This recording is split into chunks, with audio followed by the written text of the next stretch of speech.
प्यारे दोस्तों, जैसा कि आप सभी लोगों को मालूम है कि मैं आप सभी लोगों को साइकेट्रिक पढ़ाता हूं और आप सभी लोग साइकेट्रिक मुझसे पढ़ते हैं। समझे कि नहीं समझे बात को। नेक्स्ट उसके बाद में यदि मैं आपसे बात करूं तो जैसे कल अपनी एक डेमो क्लास थी, उसके अंदर अपन एक टॉपिक पढ़ा था जो कि इंपॉर्टेंट टॉपिक था रिगार्डिंग ईसीटी। समझे कि नहीं। तो मैं ऐसी उम्मीद करता हूं या ऐसे आप लोगों से एक्सपेक्टेशन करता हूं कि आप लोगों को जो ईसीटी प्रोसीजर पढ़ाया है वो समझ में आया होगा। समझ गए नहीं समझ गए बात को। ठीक है। नेक्स्ट उसके बाद में यदि अब अपन अपनी क्लास को फर्दर कंटिन्यू करते हैं, जब अपन फर्दर कंटिन्यू करते क्लास को, तो आज अपन एक नेक्स्ट टॉपिक के बारे में बात करते हैं। समझ गए बात को। ये जो आपका टॉपिक है इसको मैं लास्ट में रिमाइंड कराऊंगा। समझे कि नहीं समझे बात को, क्योंकि अभी आपने पूरा पढ़ लिया इसको। ठीक है। मैंने जो जो चीजें छोड़ी मैं इसको एक्स्ट्रा ऐड करके बाद में एक्सप्लेन कराऊंगा ताकि आप उसको आराम से समझ सको। समझे कि नहीं समझे बात को। ठीक है। अभी आपको जो भी कंटिन्यू कराया जाएगा आपके सिलेबस के अकॉर्डिंग और आपके एग्जाम के पॉइंट ऑफ व्यू से जो भी इंपॉर्टेंट है वही चीजें आपको प्रोवाइड कराई जाएगी। समझ गए कि नहीं समझ गए बात को। ठीक है। आपको पूरा विश्वास रखना होगा मेरे ऊपर कि जो भी मैं आपको पढ़ाऊंगा वो आपके फ्यूचर के बेटर फ्यूचर के लिए या फिर आपके सफल होने की कामना करने के साथ ही मैं आप सभी लोगों को पढ़ाऊंगा। समझ गए बात को। दूसरा, आज के टॉपिक के बारे में यदि मैं कुछ भी इंट्रोडक्शन दूं, ठीक है, तो जैसा आप सभी लोगों को मालूम है और आप सभी लोग एक्सपेक्टेशन भी रखते हैं कि सर आप जीरो से पढ़ाओ। ठीक है। तो ऐसे ही मैं टॉपिक का नाम आपको पहले नहीं बताऊंगा। समझे कि नहीं समझे बात, जैसे कल नहीं बताया था। समझे कि नहीं समझे बात को। तो आपको खुद को उससे जीरो से जुड़ते हुए रहना है कि ये टॉपिक कहां से बोला जा रहा है। मैं ऐसा बिल्कुल भी नहीं कहूंगा कि आपने टॉपिक पहले नहीं पढ़ रखा है। समझे कि नहीं समझे बात को। लेकिन मैं ऐसा बिल्कुल जरूर कहूंगा कि आपने यदि पढ़ रखा है तो यदि आप दोबारा से उस टॉपिक को पढ़ने के लिए प्रिपेयर हो मेंटली तो ही आपको समझ में आएगा। समझे कि नहीं समझे बात को। तो मैं आपको इंट्रोडक्शन नहीं बताऊंगा उस चीज के बारे में, टॉपिक का नाम नहीं बताऊंगा, आप खुद बोलोगे उस टॉपिक का नाम, क्योंकि लर्निंग का मतलब क्या होता है, सीखना। समझे कि नहीं समझे बात। और सीखने से ही जवाब पैदा होते हैं, रटने से जवाब पैदा नहीं होता। ठीक है। तो जैसे मैं टॉपिक शुरू करूँ, किसी को कोई दिक्कत तो नहीं अभी फिलहाल। ठीक है। आवाज सभी तक पहुंच रही है। ठीक है। दूसरी मैं बात करूं कि जैसा आप लोगों ने देखा होगा कि कई बार लोग क्या होते हैं कि किसी एक परिस्थिति के सामने, किसी एक परिस्थिति को जब फील करते हैं तो उस परिस्थिति के सामने कई बार एनकाउंटर हो जाते हैं या फिर वो उन चीजों का सामना नहीं कर पाते, या फिर सामना करने के लिए और यदि उन्होंने सामना कर लिया तो उसके समय वो क्या करते हैं, झूठ बोलते हैं या कुछ ऐसे संसाधन का प्रयोग करते हैं जिससे वो अपने आप को बचा सके। समझे कि नहीं समझे बात को। ठीक है। जैसे कि मान लो कि घर पे, ठीक है, घर पे यदि आप कोई रहते हो, ठीक है, या आपसे कोई गलत काम हो गया, ठीक है, तो आप क्या करते हो, उस गलत काम को दूसरे पर पास करते हो, ब्लेम करते हो, या फिर अपने आप को बचाने के लिए। समझे कि नहीं समझे बात को। अपने आप को बचाने के लिए आप कोई ऐसी डिवाइस, कुछ ऐसी टेक्निक्स, कुछ ऐसे मेथड्स यूज करते हो जिससे कि मैं तो जाऊं बच। जैसे आप बचपन में कॉलेज के अंदर पढ़े होंगे, स्कूल के अंदर पढ़े होंगे, आपके क्लासमेट्स हैं जो कुछ साथ में आपके शैतानी करते होंगे, ठीक है, या आप भी कई बार उनके साथ में शैतानी कर चुके होंगे। ठीक है। तो क्या होता था कि सारे के सारे लोग किसी एक दूसरे का नाम डाल देते ताकि मैं बच जाऊं। अब कई बार ऐसा होता था कि जो इंटेलिजेंट लड़का था वो इंटेलिजेंट लड़का फंस जाता है चक्कर में। अब इंटेलिजेंट लड़के को मालूम है कि यदि सर के सामने तू जाएगा तो वो बोलेगा कि यार तू इतना होशियार होकर के भी इस कामों में, तो वो क्या कह देता है, नहीं सर पिंकी नहीं किया है, सब कुछ किया है। समझे कि नहीं समझे, मैं तो बच गया। समझे कि नहीं समझे बात को। तो ऐसे ही ये कहा कि मेरी प्रॉब्लम है मेंटली, क्योंकि मैं किसके अंदर पढ़ा रहा हूं, साइकेट्रिक के अंदर। एक एक शब्द को समझ में आना चाहिए, मैं यहाँ किसी भी तरीके की फालतू बातें नहीं करूंगा। ठीक है। तो दूसरा, यदि साइकेट्रिक कंडीशन, और साइकेट्रिक के अंदर अपन कौन सी, मेंटल हेल्थ। ठीक है। तो अब यदि मैं इसको साइकेट्रिक के अंदर लेके जाऊं, ठीक है, तो जैसे कभी आपने देखा होगा कि कोई व्यक्ति कभी किसी एंजाइटी के अंदर होता है। समझे कि नहीं समझे बात को। कोई व्यक्ति कभी किसी स्ट्रेस के अंदर होता है, कोई व्यक्ति कभी किसी डिप्रेशन के अंदर होता है, और या फिर कभी कोई व्यक्ति कोई ऐसी अनसोल्यूबल प्रॉब्लम के अंदर अपने आप को फंसा हुआ या फिर इन्वॉल्व रखता है। समझे कि नहीं समझे बात को। ये एक टाइप की स्टेज है, जैसे स्ट्रेस बढ़ता है, पहले एंजाइटी आती है, फिर स्ट्रेस होता है, फिर डिप्रेशन होता है। याद रखना, मैं कोई भी चीज ऐसे नहीं लिखता हूं कभी भी। ठीक है। कोई व्यक्ति एंजाइटी के अंदर आया, फिर स्ट्रेस के अंदर, या कोई डिप्रेशन के अंदर, तीनों तरीके की कंडीशन में कोई व्यक्ति अपने आप को उलझा के रखा हुआ है, वो उस चीज से क्या निकल नहीं पा रहा बाहर। समझे कि नहीं समझे बात को। उस चीज से बाहर नहीं निकल पा रहा, तो क्या करता है, कुछ ऐसी टेक्निक्स, कुछ ऐसे मेथड या कुछ ऐसी डिवाइस यूज करता है, या मैं बोल दूं प्रोसीजर यूज करता है। समझे कि नहीं समझे बात को? मैं थोड़ा इसको और ब्रॉड करना चाहता हूं आप सभी लोगों के लिए, ताकि आप आसानी से समझ जाएं। ठीक है, एंजाइटी, स्ट्रेस, डिप्रेशन या फिर कोई अनसोल्यूबल प्रॉब्लम, समझ तो रहे हो ना मैं बोलना क्या चाह रहा हूं? समझ गए बात को?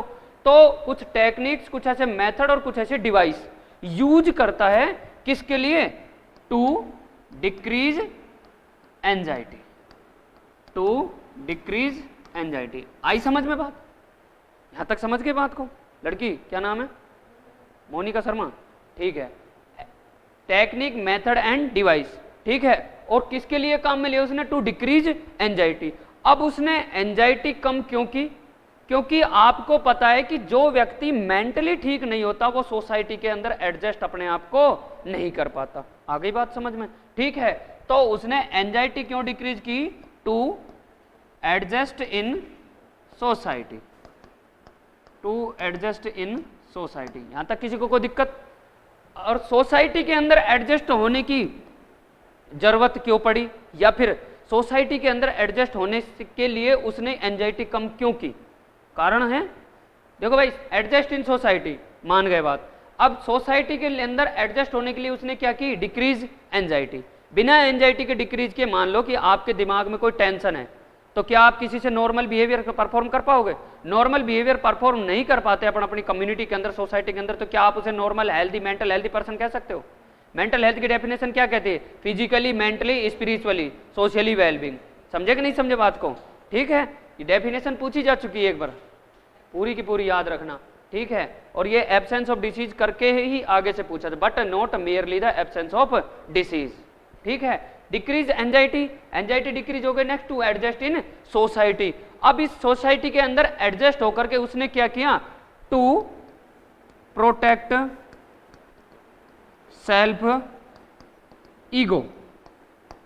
समझते जा रहे हो शब्द को? समझे कि नहीं समझे बात को? टू प्रोटेक्ट सेल्फ ईगो, यानी कि मैं कोई काम कर रहा हूं, उस काम के अंदर मैं फेल हो गया, पहली बात। अब उस काम में फेल हो गया तो मैं क्या कर रहा हूं? कोई ऐसी युक्ति, कोई बहाने बना रहा हूं जिससे कि मेरे को उस चीज से क्या मिल सके? फेथ मिल सके। एक लड़की है, गलत काम करती है, ठीक है, अब मतलब मैं बोलना चाहूंगा, देखो मैं एक बात बोलता हूं कि मैं जब पढ़ाता हूं, ठीक है, तो मैं ऐसी कोई भी चीज नहीं बोलूंगा जो कि आपके आत्मसम्मान को या किसी भी एक सांप्रदायिकता को रंग दे। मेरा उद्देश्य सिर्फ पढ़ाना है। समझे कि नहीं समझे बात को? यदि मैं कभी आपको कुछ बोल भी देता हूं गुस्से में, आपको पॉजिटिव एटीट्यूड के साथ में उसको रखना है, क्योंकि जो भी शब्द, मेरा इंटेंस कुछ भी हो, समझे कि नहीं समझे बात हो, बोलने का तरीका कुछ भी हो, लेकिन उसका निष्कर्ष आपके भले के लिए ही होगा। समझ गए बात को? बस इस चीज को याद रखना। ठीक है, दूसरी, यदि एक लड़की है, यदि लड़की अपने आप को गलत काम के अंदर इन्वॉल्व करती है, ठीक है, तो वो दूसरे को अपने क्या करती है? ब्लेम करती है, ताकि मैं खुद तो सेल्फ पर बच जाऊं। ईगो को प्रोटेक्ट कर लिया, दूसरा क्या हो गई? सोसाइटी के अंदर एडजस्ट हो गई। समझे कि नहीं समझ? और तीसरी क्या होगी? इसकी एंजाइटी डिक्रीज हो गई। समझ गई बात को? आ गई यहां तक समझ को? कि कोई व्यक्ति या कोई क्लाइंट एंजाइटी, स्ट्रेस, डिप्रेशन से सफर कर रहा होता है, या फिर कोई ऐसी प्रॉब्लम से सफर कर रहा होता है जिसका वो सॉल्यूशन ढूंढ नहीं पाता, ठीक है, मेंटली रूप से। ठीक है, तो ये तीनों चीजें है भी इंडिकेटेड किसको कर रही है? मेंटल को। ठीक है, दूसरा तो वो कुछ ऐसी टेक्निक्स, कुछ ऐसे मेथड, कुछ ऐसे डिवाइस या कुछ ऐसे प्रोसीजर्स फॉलो करता है जिससे कि अपनी एंजाइटी को खत्म कर सके, डिक्रीज कर सके। ठीक है, दूसरा जिसके कारण क्या होगा? वो सोसाइटी के अंदर अपने आप को एडजस्ट कर सकता है। तीसरा क्या होगा? इन सबको करने के बाद वो क्या कर सकता है? अपने ईगो को प्रोटेक्ट कर सकता है। समझ गए बात को? ठीक है, नेक्स्ट उसके बाद में, अब ये नीचे लिखना है मेरे को, ये ऊपर नहीं जाता क्या? पेज तो लूंगा ही, मेरे को यहीं से समझाना जरूरी है ना।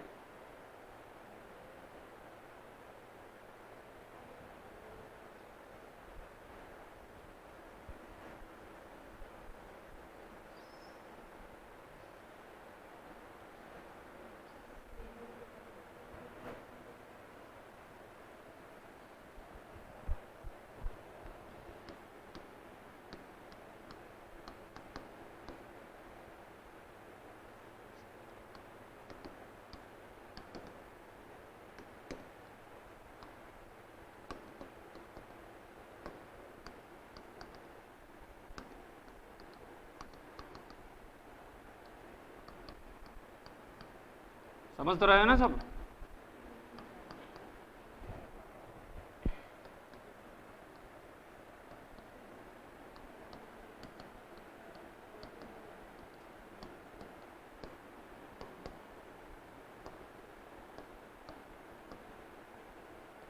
अब आ जाओ, ठीक है।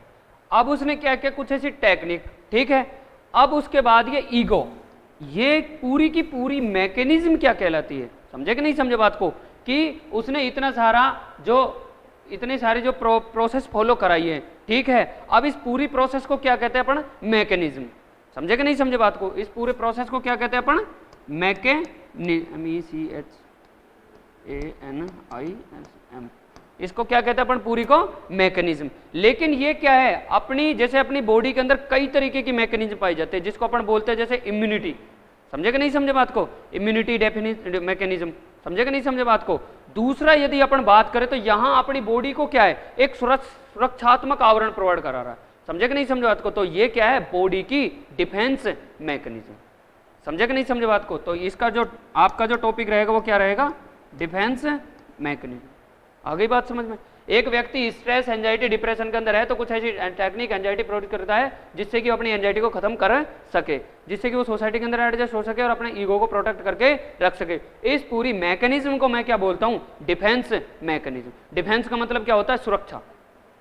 समझे कि नहीं समझे बात को, प्रोटेक्शन, ठीक है। यानी कि ये सब प्रोसेस फॉलो करके उसने अपने आप को क्या कर लिया, डिफेंसिव वे के अंदर प्रोटेक्ट कर लिया, ठीक है। दूसरा, अब आपने, मैं आपको सारे नाम बताऊंगा जो भी एग्जाम के अंदर पूछे जाते हैं, ठीक है। तीसरा, यहां पर आप ये बोल सकते हो कि सर ये टेक्निक्स और ये मेथड और ये प्रोसीजर, ये डिवाइस जो इसने काम में लिए, इसको क्या बोलते हैं। क्वेश्चन यहीं से आएगा, समझे कि नहीं समझे बात, क्वेश्चन यहीं से आएगा। तो इसे मैं क्या बोलता हूं बच्चा, कोपिंग मैकेनिज्म। इसे क्या बोलता हूं मैं, कोपिंग मैकेनिज्म। अब कोपिंग मैकेनिज्म का मतलब क्या होता है, कुछ समझ में आ रहा होगा एक इंटेलिजेंट लड़की को, कि effort that involve into reducing anxiety. आई बात समझ में,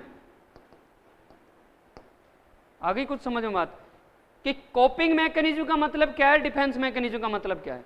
मेरा मतलब है ये समझाने का।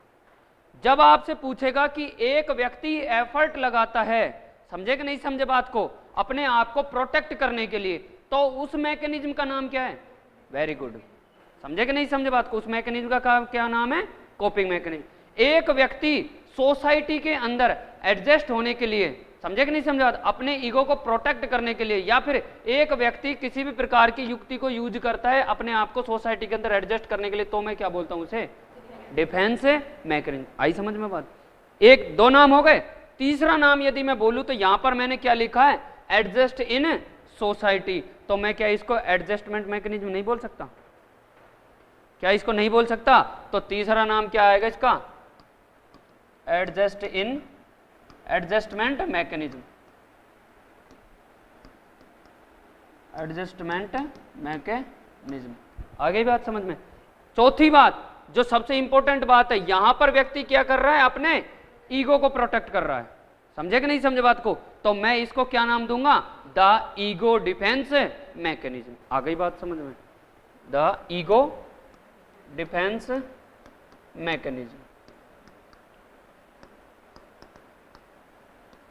हो गई क्लियर, कुछ थोड़ी बहुत बात क्लियर हुई कि कोपिंग मैकेनिज्म का मतलब अब कभी आ जाए तो कोपिंग मैकेनिज्म का मतलब क्या होगा, effort that involve into reduce anxiety, उसे तो मैं क्या बोलूंगा, कोपिंग मैकेनिज्म। ये स्पेसिफिक जो लाइन बोली है ये 70,000 रुपए की कम से कम। समझे कि नहीं समझे बात को। नेक्स्ट, इस पूरे प्रोसेस को मैं क्या बोल रहा हूं, जिसके अंदर कोपिंग मैकेनिज्म इन्वॉल्व है, उसे क्या बोलता हूं मैं, डिफेंस मैकेनिज्म। एक व्यक्ति अपने ईगो को प्रोटेक्ट करने के लिए कौन सी मैकेनिज्म काम में लेता है, the ego defence mechanism. Society के अंदर एडजस्ट होने के लिए कौन सी मैकेनिज्म काम में लेता है, एडजस्टमेंट मैकेनिज्म।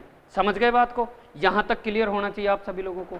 यहां तक भी क्लियर नहीं है तो मैं एक साइंटिफिकली एक वे के अंदर देता हूं कि जैसे आप सभी लोगों का कोचिंग टाइम कितने बजे का है, 9 बजे का। आप सभी लोगों का कोचिंग टाइम कितने का है, 9 AM का। उसके बाद आपकी छुट्टी होने का जो टाइम है वो कितना है, 2 PM। समझ गए बात को। अब समझना, जब तक नहीं समझ में आया तो अब जरूर समझ में आएगा। उसके बाद आपका घर पहुंचने का टाइम कितने बजे का है? 2:30 PM। समझ गए बात को? आपकी कोचिंग का जो स्टार्टिंग टाइम है वो कितने बजे का है आपका? 9 बजे का। जो आपकी छुट्टी का टाइम है वो कितने बजे का है? 2 बजे का। आपका जो घर पहुंचने का टाइम है वो कितने बजे का है? 2:30 बजे का। समझ गए बात को? अब यदि आप 2:30 बजे घर नहीं पहुंचते हो तो आपके घर वालों के सवाल आपके ऊपर, सिर के ऊपर खड़े हो जाएंगे। कहाँ रुक गई थी? किसके साथ रुक गई थी? कहाँ चली गई थी? क्यों टाइम लग गया? बस रोज आती, तू कहाँ रह गई? सहेली आ गई, फोन नहीं मिल रहा था। समझे कि नहीं समझो? और वो चीज़ क्या करेगी? आपकी एंजाइटी को इंक्रीज करेगी। करेगी कि नहीं करेगी? समझे कि नहीं समझो? करेगी कि नहीं करेगी? हैं? कभी किया है फॉलो ऐसा मैकेनिज्म? हैं? क्या है? शाबाश। सच बोलने वालों की कभी हार नहीं होती। सच बोल। ठीक है, अच्छा किया है, अच्छा शाबाश। ठीक है, 2:30 PM पे आपको पहुंचना है। यदि आप नहीं पहुंचते हो तो आपकी एंजाइटी का लेवल इंक्रीज होगा कि नहीं होगा? यहां तक मैं आप मान सकते हो इस चीज को? Increase anxiety. अब आप इस बढ़ी हुई एंजाइटी को कम करने के लिए क्या करोगे? जैसे ही आपकी छुट्टी होगी तो आप क्या करोगे? या तो बस का प्रयोग करोगे या आप क्या करोगे? लिफ्ट लोगे। समझे कि नहीं समझे बात को? या फिर आप क्या करोगे? दौड़ करके इस टास्क को पूरा करने की कोशिश करोगे ताकि मेरी एंजाइटी ना बढ़े। समझे कि नहीं समझे बात को? और उससे मैं अपने ईगो को प्रोटेक्ट कर पाऊं। समझे कि नहीं समझे बात को? अब ये तो क्या हो गया आपका डिफेंस मैकेनिज्म। समझे कि नहीं समझ? और ये क्या हो गया आपके कोपिंग मैकेनिज्म। आ गई बात समझ में? और ये क्या हो गई आपके लिए? ये तो आपका राइजिंग पॉइंट होगा। ये क्या होगा आपके लिए? स्ट्रेसफुल एंजाइटी वाली कंडीशन होगी, क्योंकि इसके बाद आपकी एंजाइटी स्ट्रेस बढ़ने लग जाती है। आ गई बात समझ में? आती? अब तो बिल्कुल क्लियर है। ठीक है, तो लड़की क्या करेगी? बस का प्रयोग करेगी या लिफ्ट लेगी या फिर भाग करके कैसे भी 2-2:30 बजे से पहले इसको पहुंचने की कोशिश करेगी। या फिर एक बच्चा है, ठीक है, एक लड़की है जो अगर 2:30 बजे तक टैबलेट नहीं लेती तो उसको कन्वल्जन्स आने शुरू हो जाते हैं। समझे कि नहीं समझे बात को? तो उससे पहले वो पहुंचना चाहती है, क्योंकि फिर उसको कन्वल्जन्स आ जाएंगे। तो उससे पहले क्या सोचती है कि कन्वल्जन्स के उसके रिगार्डिंग उसके एंजाइटी आ जाएगी। समझे कि नहीं समझे बात को? तो वो क्या करती है? 2:30 बजे से पहले या 2:30 बजे तक घर पहुंचने की कोशिश करती है, जिससे कि वो इसकी एंजाइटी ना बढ़े। समझे कि नहीं समझे बात को? ये तो था आपका इंट्रोडक्शन अबाउट द किसके बारे में? डिफेंस मैकेनिज्म के बारे में। अब आपको सारी चीजें मालूम हो गई होगी कि डिफेंस मैकेनिज्म क्या है, ईगो डिफेंस मैकेनिज्म क्या है, या फिर एडजस्टमेंट मैकेनिज्म क्या है, या फिर कोपिंग मैकेनिज्म क्या है। अब अलग अलग नाम से कभी एग्जाम में क्वेश्चन आ जाता है तो कंफ्यूज नहीं होना। उससे कहना आ गया बहुत अच्छी बात है, उसको आराम से पढ़ना पहले कि बोल क्या रहा है क्वेश्चन। समझे कि नहीं समझे बात? क्योंकि ये क्वेश्चन आपको जिताने के लिए नहीं आएगा, क्योंकि आसान क्वेश्चन है ये। समझे कि नहीं समझे बात को? ये क्वेश्चन आपको जिताने के लिए नहीं आएगा, क्योंकि सारी दुनिया को जो चीज़ आती है वो कभी भी सफल नहीं होते। जो सिर्फ एक यूनिक लोगों को आती है वही लोग अपने आप में इतिहास लहराते हैं। समझे कि नहीं समझा? दूसरा, यदि मैं बात करूं कि इंट्रोडक्शन के बारे में, अब मैं यदि बात करूं तो सर आप ये बोल सकते हो कि सर ये डिफेंस मैकेनिज्म है, जो इसकी शुरुआत किसने की? समझे कि नहीं समझे बात को? तो डिफेंस मैकेनिज्म की शुरुआत करने वाला एक कलाकार था, ठीक है। It is derived from the,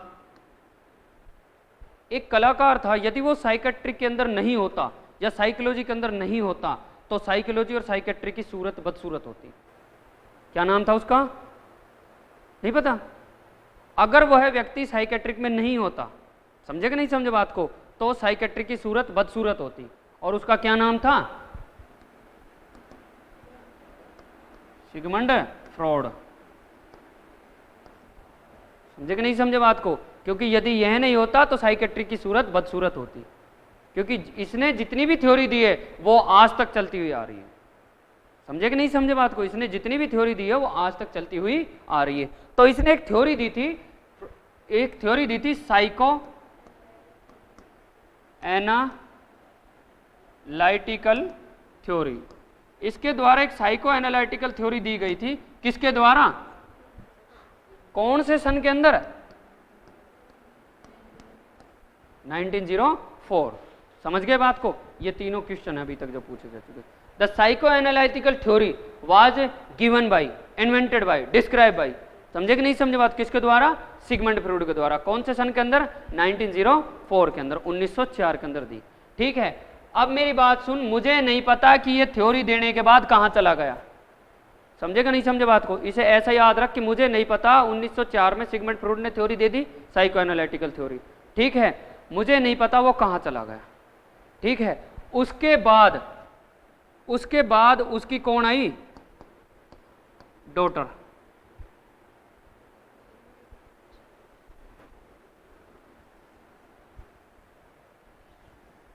लिखने की समस्या ज़्यादा होती है। अरे पेज क्या है, ये कंटिन्यू पेज में चले ना तो उसमें समझ में आता है, क्योंकि फिर बाद में अच्छा अच्छा ठीक है। इंट्रोडक्शन,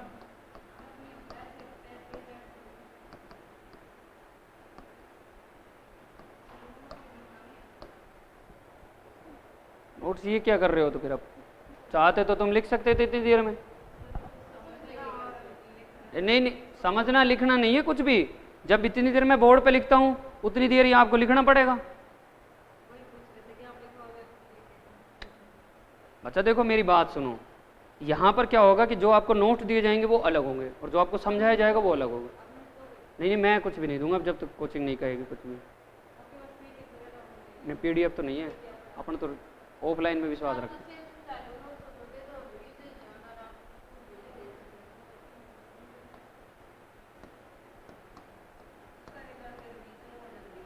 ये मेरे को बहाने मत सुनाओ।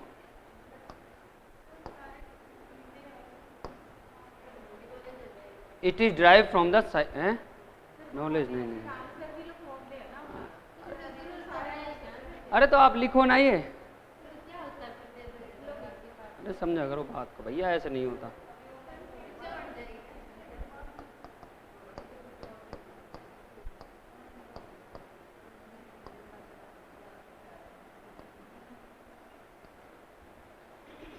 ठीक है, it is drive from the psychoanalytical theory that is describe by the Sigmund Freud. कौन से सन के अंदर? 1904 के अंदर। ठीक है, उसके बाद हमें नहीं पता सिगमंड फ्रूड कहाँ चला गया। ठीक है, उसके बाद इसकी कौन आई? डॉटर, जिसका क्या नाम था? अन्ना हजारे नहीं, एना फ्रूड। एना फ्रूड। समझे कि नहीं समझे बात को? तो इसने क्या किया? ब्रीफली एक्सप्लेनेशन किया। ठीक है, तो इसने एक बुक लिखी। ठीक है, वो बुक का नाम कई बार पूछा गया है एग्जाम के अंदर। तो एना फ्रूड के द्वारा एक बुक लिखी गई, the ego defence mechanism. The ego defence mechanism. इसके अंदर इसने जितनी भी डिफेंस मैकेनिज्म की प्रोसेस है उसका डेस्क्रिप्टिव वर्णन किया। समझे कि नहीं समझे बात को? ठीक है, पहले तो कौन था अपना? Sigmund Freud. उसने साइकोएनालिटिकल थ्योरी दी, उसके अंदर उसने क्या किया? कुछ ही डिफेंस मैकेनिज्म जिनका एक्सप्लेनेशन दिया, मान के चलो 5 या 10। ठीक है, उसके बाद क्या हुआ हमें नहीं पता कहाँ चला गया। उसके बाद उसकी डॉटर आई एना फ्रूड। उसने क्या किया कि एक किताब लिखी था ईगो डिफेंस मैकेनिज्म। उसके अंदर और फर्दर डिवीजन किया गया, डेस्क्रिप्शन किया गया डिफेंस मैकेनिज्म का। ठीक है, और ये बुक लिखी गई थी कौन से सन के अंदर? 1936 के अंदर। ये बुक लिखी गई थी कौन से सन के अंदर? 1936 के अंदर। और किसके द्वारा लिखी गई थी? एना फ्रोड के द्वारा। और दूसरी बात समझे कि नहीं समझ, जो डिफेंस मैकेनिज्म है, ठीक है, उसका डेस्क्रिप्टिव वर्णन किसके द्वारा दिया गया था? एना फ्रूड के द्वारा। जो बुक लिखी थी उसका क्या नाम था? The ego defence mechanism. आ गई बात समझ में? यहां तक किसी को कोई दिक्कत? ठीक है, ये आपका जो एक प्रोस्पेक्टस, जो एक फाउंडेशन है जो डिफेंस मैकेनिज्म के अंदर, क्योंकि यहाँ जो डिफेंस मैकेनिज्म टॉपिक है उसके अंदर जो क्वेश्चन आते हैं वो सीधे के सीधे इंस्टेंट उठ करके आते हैं। बस कंफ्यूजन कहाँ होता है? उनका मीनिंग निकालने में। समझे कि नहीं समझे बात को? आपको ये चीज याद होनी चाहिए कि कौन सी चीजें कब क्यों हुई। ठीक है, नेक्स्ट उसके बाद में अपन बात करें कि आपको समझ में आ गया इंट्रोडक्शन के बाद। नेक्स्ट बात करें अपन डेफिनेशन की। ठीक है, तो डेफिनेशन के अंदर यदि मैं बात करूं तो डेफिनेशन यदि सबसे पहले बोली जाएगी तो यही डेफिनेशन बोली जाएगी, a response of the response of body against, किसके अगेंस्ट में? Anxiety, response of body against anxiety. अब चाहते तो इतनी देर में लिख लेते, समझे कि नहीं समझे बात को? A response of body against anxiety, यानी कि एंजाइटी के अगेंस्ट में जो बॉडी का रेस्पॉन्स रहता है उसे मैं क्या कहता हूं? Defence mechanism. समझ गए बात को? क्योंकि मैं पहले क्लियर कर चुका था कि वो अपन क्यों काम में लेते हैं, टू डिक्रीज एंजाइटी। समझ गए बात को? तो यहां पर मेरी एंजाइटी का लेवल क्या है? बढ़ा हुआ है, तो उसके रेस्पॉन्स में, उसके अगेंस्ट में जो मेरी बॉडी ने रेस्पॉन्स किया उसे ही मैं क्या बोल रहा हूं? डिफेंस मैकेनिज्म बोल रहा हूं। एक लाइन, ये लाइन बहुत ज्यादा इंपॉर्टेंट है। दूसरी यदि मैं बात करूं तो a device that is use by a device, a person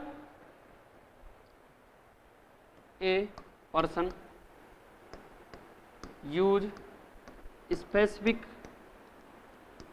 device to protect your self. समझे कि नहीं समझे बात को? एक व्यक्ति अपने आप को प्रोटेक्ट करने के लिए एक स्पेसिफिक टाइप की डिवाइस यूज करता है, उसे मैं क्या कहता हूं? Defence mechanism. समझे कि नहीं समझे बात को? उसी में डेफिनेशन की बात कर रहा हूं। समझे कि नहीं समझे बात को? मैं उसे क्या बोलता हूं? Defence mechanism. आई कि नहीं बात समझ में कुछ? हाँ लड़की, एक पर्सन है, ठीक है, वो क्या कर रहा है? अपने आप को बचाने के लिए, मैं पूरा बोल चुका हूं यहां पर, समझे कि नहीं समझे बात को? अपने आप को बचाने के लिए एक डिवाइस को काम में लेता है जिसे मैं क्या बोलता हूं? Defence mechanism. समझे कि नहीं समझे बात को? दो डेफिनेशन।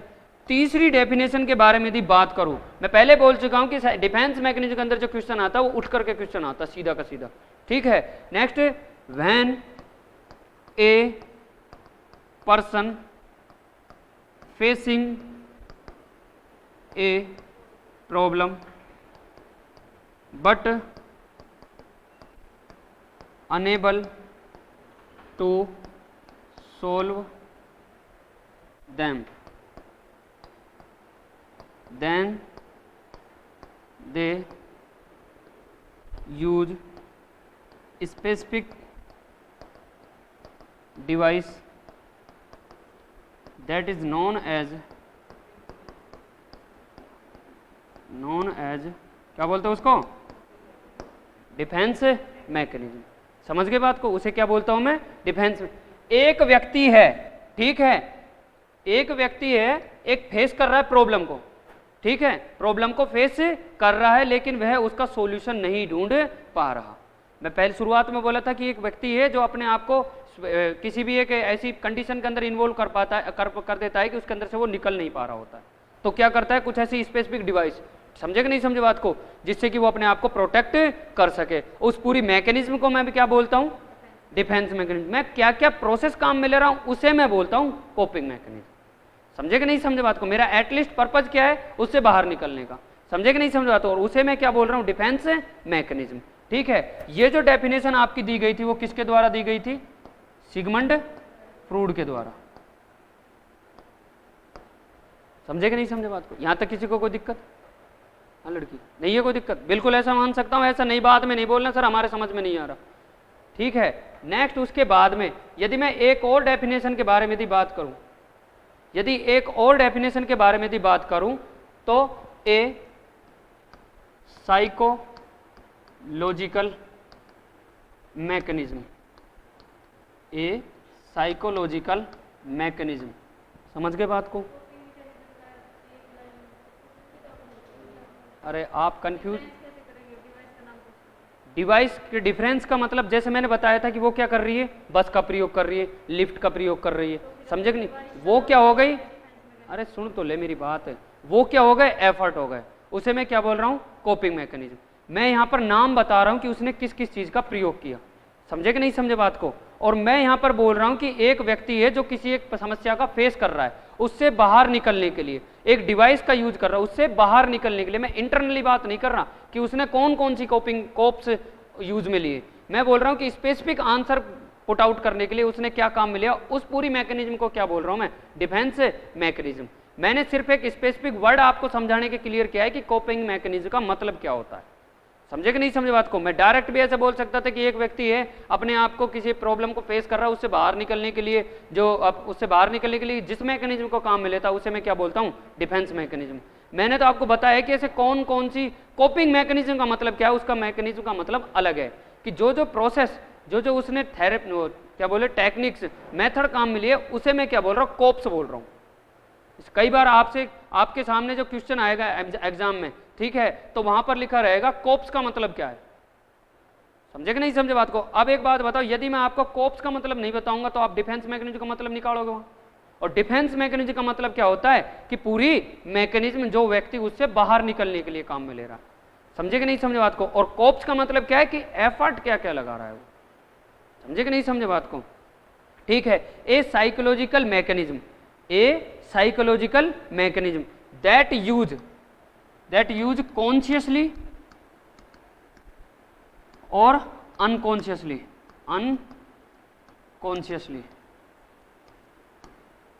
To solve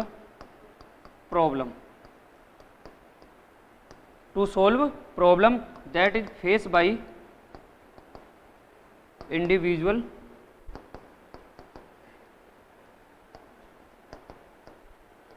client. समझे कि नहीं समझे बात को? एक साइकोलॉजिकल मैकेनिज्म है, ठीक है, क्या? डिफेंस मैकेनिज्म, जो क्या करता है व्यक्ति कॉन्शियसली और अनकॉन्शियसली काम में लेता है टू सोल्व द प्रॉब्लम। समझ गए बात को? किसके regarding?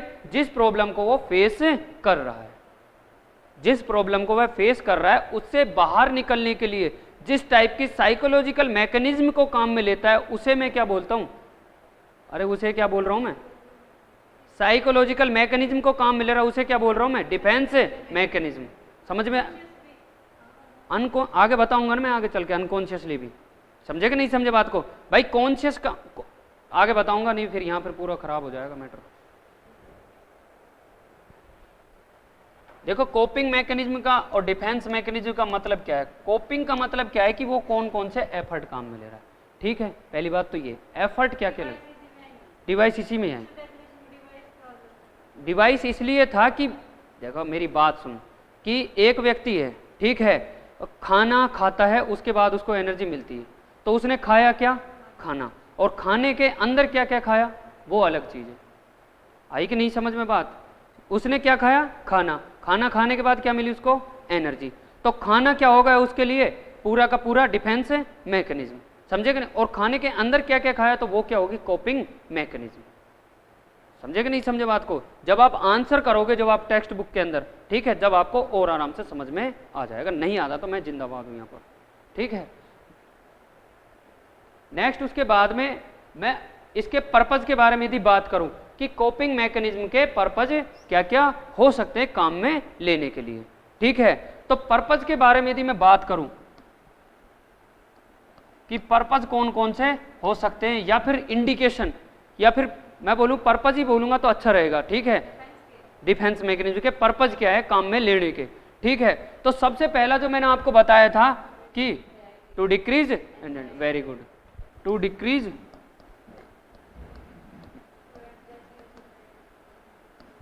To become satisfied, to become happy, to adjust in society,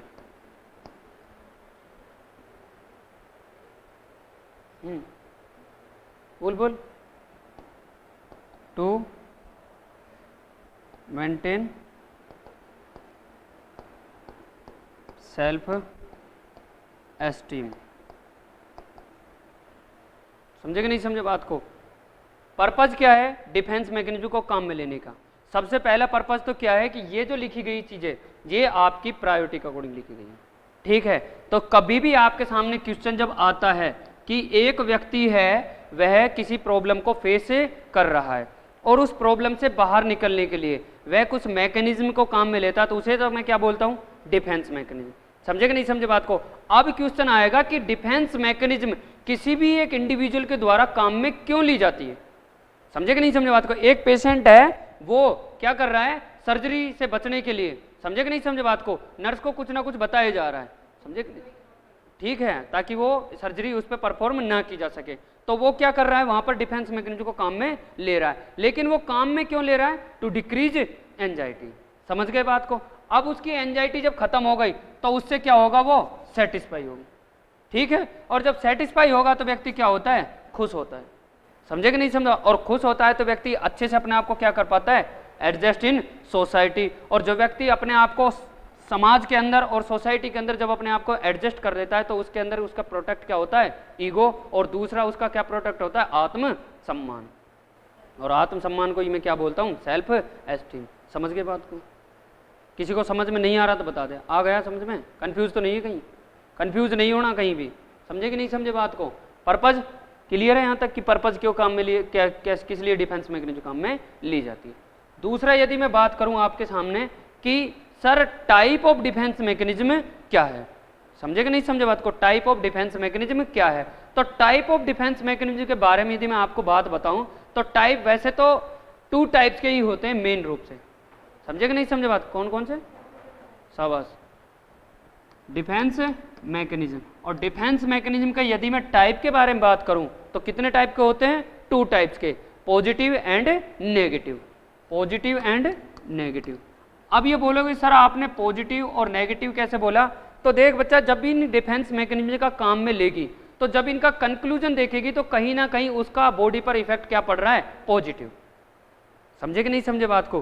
कहीं ना कहीं उसका बॉडी पर क्या इफेक्ट पड़ रहा है, पॉजिटिव इफेक्ट पड़ रहा है, या फिर आपके इन्वायरमेंट पर भी उसका पॉजिटिव इफेक्ट देखने को मिल रहा है। एक बात। दूसरा, नेगेटिव डिफेंस मैकेनिज्म के अंदर क्या देखेंगे आप, नेगेटिव इन्वायरमेंट या फिर आपको नेगेटिव रेस्पॉन्स ही देखने को मिलेगा जब आप लास्ट में इन चीजों का निष्कर्ष निकाल करके देखोगे। समझ गए बात को? ठीक है, तो अब वैसे तो अपनी नर्सिंग के अंदर बहुत सारी डिफेंस मैकेनिज्म काम में ली जाती है।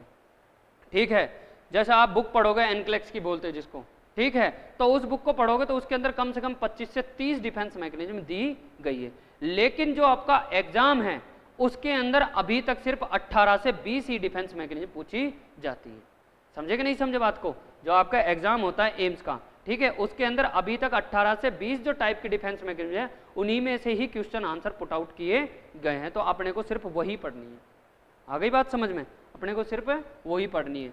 तो यदि मैं यहाँ पर बात करूँ किसके, टाइप के बारे में यदि बात करूँ तो टाइप अपने को मालूम होगा कितने टाइप की होती है, 2 टाइप्स की। ठीक है, तो यहाँ पर मैं पॉजिटिव के बारे में यदि बात करूँ तो पॉजिटिव डिफेंस मैकेनिज्म जो यहाँ पर होती है आपकी कितने टाइप की, कितनी होती है, 10। पॉजिटिव जो डिफेंस मैकेनिज्म कितनी होती है आपकी, 10 होती है। ठीक है, तो जिसके अंदर सबसे पहली होती है और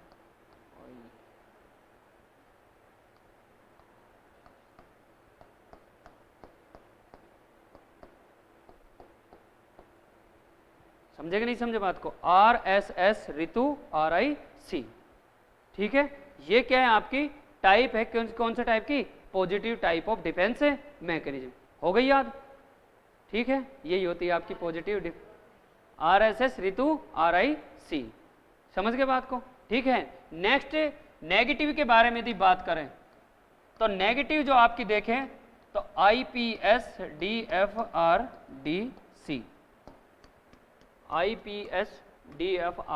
DC। ठीक है, ये आपकी क्या है, negative type of defence mechanism. हो जाएगी याद? हो गई याद?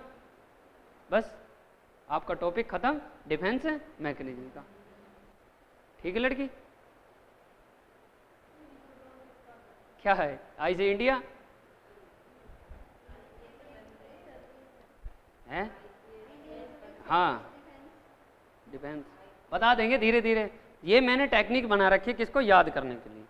ठीक है, कई सारे लोग क्योंकि बहुत सारी चीज़ें हो जाती है, 18 से 20 टाइप हो जाते हैं। ठीक है, कई बार याद नहीं रह पाते या फिर कंफ्यूज हो जाते हैं कि सर पॉजिटिव कौन सी है, नेगेटिव कौन सी है। तो अपन ने उनको अलग अलग से डिस्क्राइब कर दिया कि आपको IPS DFR DC, इसको तो किसके अंदर इंक्लूड करना है, नेगेटिव के अंदर, और पॉजिटिव के अंदर कौन सी, RSS ऋतु RIC। समझ गए बात को? ठीक है, नेक्स्ट उसके बाद में अब अपन यदि एक एक का एक्सप्लेनेशन देखें, तो आज अपन पॉजिटिव के बारे में पढ़ लेते हैं, यदि समय रहता है तो अपन नेगेटिव के बारे में भी स्टडी कर लेंगे, नहीं तो कल अपन फर्दर स्टडी करेंगे। ठीक है, हाँ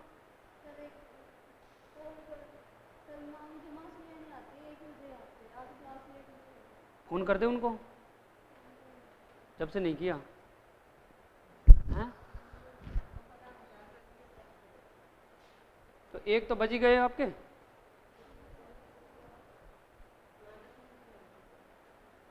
चलो कोई बात नहीं,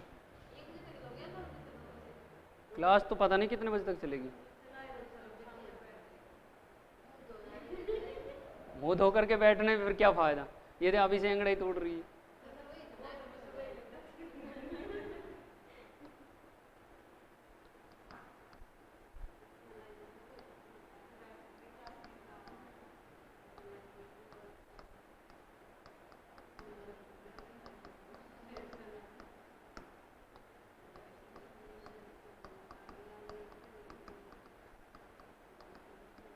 होती जाएगी अब याद,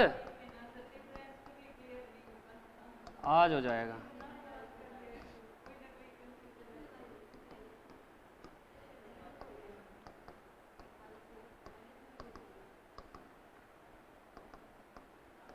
अगर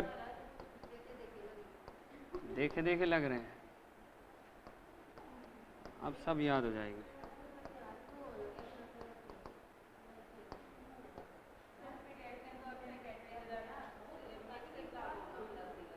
कहाँ पे? एक ही क्वेश्चन आया, कौन से एग्जाम में? हाँ, अरे क्वेश्चन बताओ आप तो एग्जाम में, अरे कौन क्वेश्चन बताओ आप, एग्जाम पेपर बताओ। GNM में कोई साइकेट्रिक पूछी जाती है? कोई बात नहीं, आपको बिल्कुल आराम से समझाएंगे, बिल्कुल कोई टेंशन ही मत लो आप बिल्कुल भी।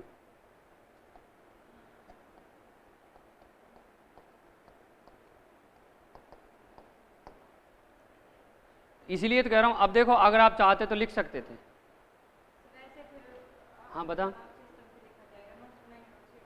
अरे तो मेरे ऊपर टिकी हुई है। हाँ जब तो ठीक है फिर ठीक है, क्योंकि देखो ये क्या है अपन पॉजिटिव एंड नेगेटिव। आजा महिला जल्दी।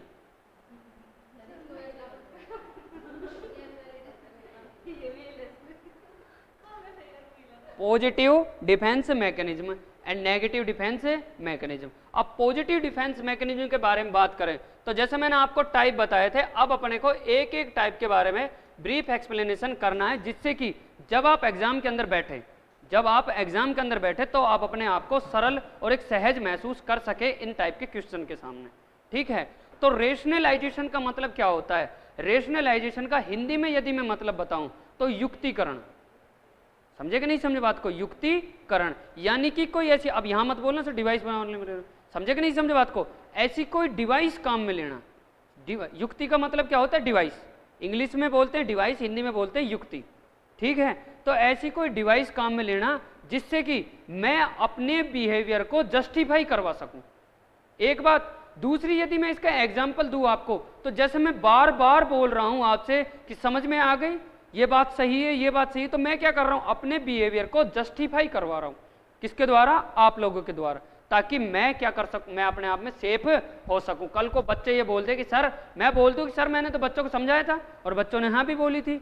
समझे कि नहीं समझे बात को? तो अब क्या होगा? मैंने क्या किया? रेशनल काम में लिया। समझे कि नहीं समझे बात को? अब यहां पर मैं जो एग्जाम के अंदर जो वर्ड आएगा वो एक वर्ड के नाम से आएगा, वो वर्ड याद रख लेना, आप कभी नहीं भूलोगे, चाहे कितने व्रत रख लेना याद नहीं होगा। लेकिन एक ये आज शुक्रवार को याद रख लेना, मेकिंग एक्सक्यूज। समझे कि नहीं समझे बात को? मेकिंग एक्स क्या है? कुछ भी हो ऐसा, अरे माहौल में इन्वॉल्व हो जाती तुरंत। तू यहाँ ध्यान दे, मेकिंग एक्सक्यूज। ठीक है, या फिर ए पर्सन, बहुत मजा आएगा आपको इस टॉपिक में पढ़ने में। Justify his behaviour. A person justify his behaviour. समझिएगा बात को। अब देखना मेरी बात सुन, एग्जाम में यही आएगा, ऐसे ही क्वेश्चन आएगा कि एक व्यक्ति मेकिंग एक्सक्यूज कर रहा है, बस एक शब्द ढूंढ लेना। समझे कि नहीं समझे बात को? मेकिंग एक्सक्यूज, कि वो बहाने बना रहा है, ठीक है, तो वो वहां पर क्या आपका आंसर जाएगा? रेशनलाइजेशन, ठीक है। या फिर एक व्यक्ति अपने बिहेवियर को जस्टिफाई कर रहा है, ठीक है, जैसे कि अब नरेंद्र मोदी की सरकार है, ठीक है, कुछ लोग क्या करते हैं कि उसको बोलते हैं कि मोदी की सरकार गलत है, कुछ लोग क्या करते हैं सही है कि सही है, तो गलत वाला अपने तरीके से उसको जस्टिफाई करने की कोशिश करता है और सही वाला अपने तरीके से जस्टिफाई करने की कोशिश करता है। दोनों अपने आप को कम्युनिटी के अंदर, सोसाइटी के अंदर सही साबित करने की कोशिश करते हैं। उसके लिए वो बहुत से टाइप की डिवाइस यूज लेते हैं। समझे कि नहीं समझ बात? और उसे मैं क्या बोलता हूं? रेशनलाइजेशन। आ गई बात समझ में? यहां तक तो कोई दिक्कत नहीं है। अब उसके बाद एग्जाम्पल के बारे में यदि बात करूं, ठीक है, तो आपने बहुत अच्छे तरीके से कई बार सुना होगा कि एक व्यक्ति बार बार कोशिश कर रहा होता है, ठीक है। जैसे आप एग्जाम के अंदर देखा होगा आपने, जो आपके सीनियर्स है, जूनियर्स है, आपने जब नर्सिंग का एडमिशन लिया होगा तब से वो तैयारी कर रहे होंगे, लेकिन आज तक भी उनका सिलेक्शन नहीं हुआ। समझे कि नहीं समझे बात को? तो वो क्या करते हैं, आपको कुछ ऐसी चीजें बताते हैं जिससे कि आप क्या कर सको, उनको फेथ प्रोवाइड करा सको। समझे कि नहीं समझे बात को? तो ऐसे क्या होगा कि एक व्यक्ति बार बार कोशिश कर रहा होता है, ठीक है। जैसे आपने सुनी होगी कहावत 10वीं 12वीं के अंदर इंग्लिश में, फोक्स एंड ग्रेप्स। समझे कि नहीं समझे बात को? फोक्स एंड ग्रेप्स वाली, ठीक है, लोमड़ी और अंगूर, ठीक है। तो आपने बार बार सुना होगा कि उसमें कि बार बार लोमड़ी है जो अंगूर को पकड़ने की कोशिश करती है, लेकिन अंगूर उसके हाथ में नहीं आते हैं। तो लास्ट में उस कहानी का शीर्षक क्या था? ग्रेप्स आर सोर। समझे कि नहीं समझे बात को? अंगूर खट्टे हैं। अब यहां पर सोर ग्रेप्स हैं। समझे कि नहीं समझे बात को? सोर ग्रेप्स है। ऐसा हकीकत में है क्या कि अंगूर खट्टे हैं? मत बोलना खट्टे हैं। समझे कि नहीं समझे बात को? ठीक है, सोर ग्रेप्स, हाँ ठीक है, सोर ग्रेप्स है। तो यानी कि यहां पर एग्जाम्पल क्या होगा? अब ये व्यक्ति क्या कर रहा है? अपने बिहेवियर को जस्टिफाई करवाने की कोशिश कर रहा है कि इसने बार बार कोशिश की कि मैं इसको अचीव कर लूं, लेकिन वो उसको प्राप्त नहीं हुआ। तो इसने क्या कह दिया कि यार ये चीज सही नहीं है, इसलिए तो तेरे हाथ नहीं आई। समझे कि नहीं समझे बात को? एक लड़की है, एक लड़का उसके बाद बार बार प्रयास करता है, लेकिन लड़की उसको हूल नहीं देती है। समझे कि नहीं समझे बात को? तो वो बाद में क्या कहता है कि लड़की खराब है। समझे कि नहीं समझे बात को? तो वो क्या कर रहा है? अपने आप को बचाने के लिए अपने जो एक रेशनल यूज कर रहा है, एक युक्ति यूज कर रहा है, या फिर एक तर्क संगत जवाब देता है। समझे कि नहीं समझे बात? एक तर्क संगत जवाब दे रहा है। समझे कि नहीं समझे बात को? ठीक है, तो उसे मैं क्या बोलता हूं? अपना रेशनलाइजेशन। दूसरा आपका यहां पर देगा सोर ग्रेप्स स्वीट लेमन, सोर ग्रेप एंड स्वीट लेमन। अब उस लोमड़ी को क्या हुआ? अंगूर हाथ नहीं आए, तो उसने क्या किया? अपने नींबू ही मीठे हैं। समझे कि नहीं समझे बात को? ये अंगूर तो खट्टे हैं, लेकिन अपने नींबू ही मीठे जो अपने हाथ में तो है। समझे कि नहीं समझे बात को? अगर ये एग्जाम्पल आपके एग्जाम में ऐसा कैसा पूछा जाता है तो आपको कहीं घूमने की जरूरत नहीं है, आपको सीधा सीधा आंसर किसको करना है? रेशनलाइजेशन को, सोर ग्रेप्स एंड स्वीट लेमन्स। समझ गए बात को? नेक्स्ट उसके बाद में एक बच्चा, यदि आपने कई बार सुना होगा कि एक स्टूडेंट एग्जाम में फेल हो जाता है। समझे कि नहीं समझे बात को? एक स्टूडेंट एग्जाम में फेल हो जाता है, तो एग्जाम में फेल होने के बाद वो कारण क्या बताता है कि teacher don't like to him, कि टीचर मुझे पसंद नहीं करता। अब उस मूर्ख को कौन समझाए कि टीचर पसंद करने आता है या पढ़ाने आता है? समझे कि नहीं समझे बात को? ठीक है, तो एक व्यक्ति क्या करता है? अपनी विफलता का श्रेय, समझे कि नहीं समझे, या फिर अपनी विफलता का साफा किसको बांधता है? टीचर को। कि वो क्या कहता है कि टीचर मुझे पसंद नहीं करता था। लड़की सुन रही है, समझ भी रही है, होश में है ना, कि वह टीचर मुझे पसंद नहीं करता था, मैं इसलिए फेल हो गया। समझे कि नहीं समझे बात को? तो वहां पर उसने क्या बता दी? एक ऐसी डिवाइस काम में ली जिससे कि वो खुद की एंजाइटी को खत्म कर सके। लास्ट एंड लास्ट पर्पज क्या होगा? To decrease anxiety. ठीक है, नेक्स्ट उसके बाद में a student fail in exam told teacher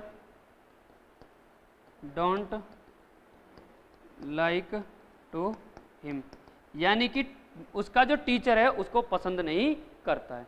समझ गए बात को। अब नेक्स्ट जो तीसरा जो इंपॉर्टेंट आपके सामने जो एग्जाम्पल है, ठीक है, मैं ऐसी कोई भी आपको बात नहीं बताऊंगा जो आपके लिए इंपॉर्टेंट ना हो, मैं हमेशा यही बात बोलता हूं और यही बोलता रहूंगा, ठीक है। एग्जाम्पल कि एक एल्कोहलिक पेशेंट है, समझे कि नहीं समझ बात को, एक क्या है आपका एल्कोहलिक पेशेंट है, वो अपनी for his bad habits, for his bad habits give reason to the family unhealthy environment and relationship with wife. समझे कि नहीं समझे बात को। एक व्यक्ति है, आपसे पूछेगा कि एक व्यक्ति है वह क्या करता है, अल्कोहल का इंटेक करता है, और अल्कोहल का इंटेक इसलिए करता है, क्यों, कारण क्या बता रहा है कि मैं अल्कोहल का इंटेक इसलिए करता हूं क्योंकि मेरे परिवार के अंदर संबंध सही नहीं है और मेरी बीवी है जो, उसके बीच में भी मेरे संबंध सही नहीं है, इसके कारण से मैं शराब पीता हूं। समझे कि नहीं समझे बात को, इसके कारण से मैं शराब पीता हूं, ठीक है, मेरी बीवी मेरे को रेस्पॉन्स नहीं देती है, समझे, ठीक है, और क्या है, मतलब कि फैमिली के अंदर जो हेल्दी रिलेशनशिप डेवलप नहीं है, जिसके कारण से मैं क्या करता हूं, शराब का इंटेक करता हूं। समझ गए बात को,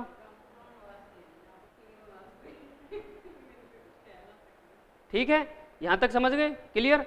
दूसरी यदि मैं बात करूं तो आपके सामने यहां पर एक चीज और आएगी कि जो रेशनल टाइप की जो रेशनलाइजेशन है वो आपके जो टाइप का जो कौन एल्कोहलिक टाइप का जो पेशेंट है उसके द्वारा काम में ली जाती है, एक बात। दूसरी आपका जो सीजोफ्रेनिया टाइप का पेशेंट है उसके द्वारा भी काम में ली जाती है। समझे कि नहीं समझे बात को, क्योंकि कई बार देखो सीजोफ्रेनिया के अंदर वो एबनॉर्मल बिहेवियर करता है, तो उस एबनॉर्मल बिहेवियर को सही का होने का कारण बताता है कि मैं इस कारण से ये परफॉर्म कर रहा हूँ। समझे कि नहीं समझे। या फिर साइकोसिस टाइप ऑफ डिसऑर्डर के अंदर भी रेशनल टाइप की डिफेंस मैकेनिज्म काम में ली जाती है। समझ गए बात को, एक टाइप क्लियर है। दूसरा यदि मैं यहाँ पर आपके सामने बात करूं तो दूसरा आपका कौन सा आता है, सब लिमिशन। लड़की पिंकी शर्मा क्लियर है, यहाँ तक दिक्कत तो नहीं है कोई, सबको क्लियर है। रेशनलाइजेशन। दूसरा है आपका sublimation. Sublimation socially unacceptable behaviour, socially unacceptable behavior convert into socially acceptable, socially acceptable। समझ गए बात को, कि एक व्यक्ति का क्या है बिहेवियर अनअक्सेप्टेबल है सोसाइटी के द्वारा, यानी कि कोई व्यक्ति वह ऐसा काम करता है जो कि हमारा समाज उसको क्या नहीं देता, सम्मान नहीं देता, या फिर समाज के अंदर उसको रहने की आज्ञा प्रदान नहीं करता है। समझ गए बात को।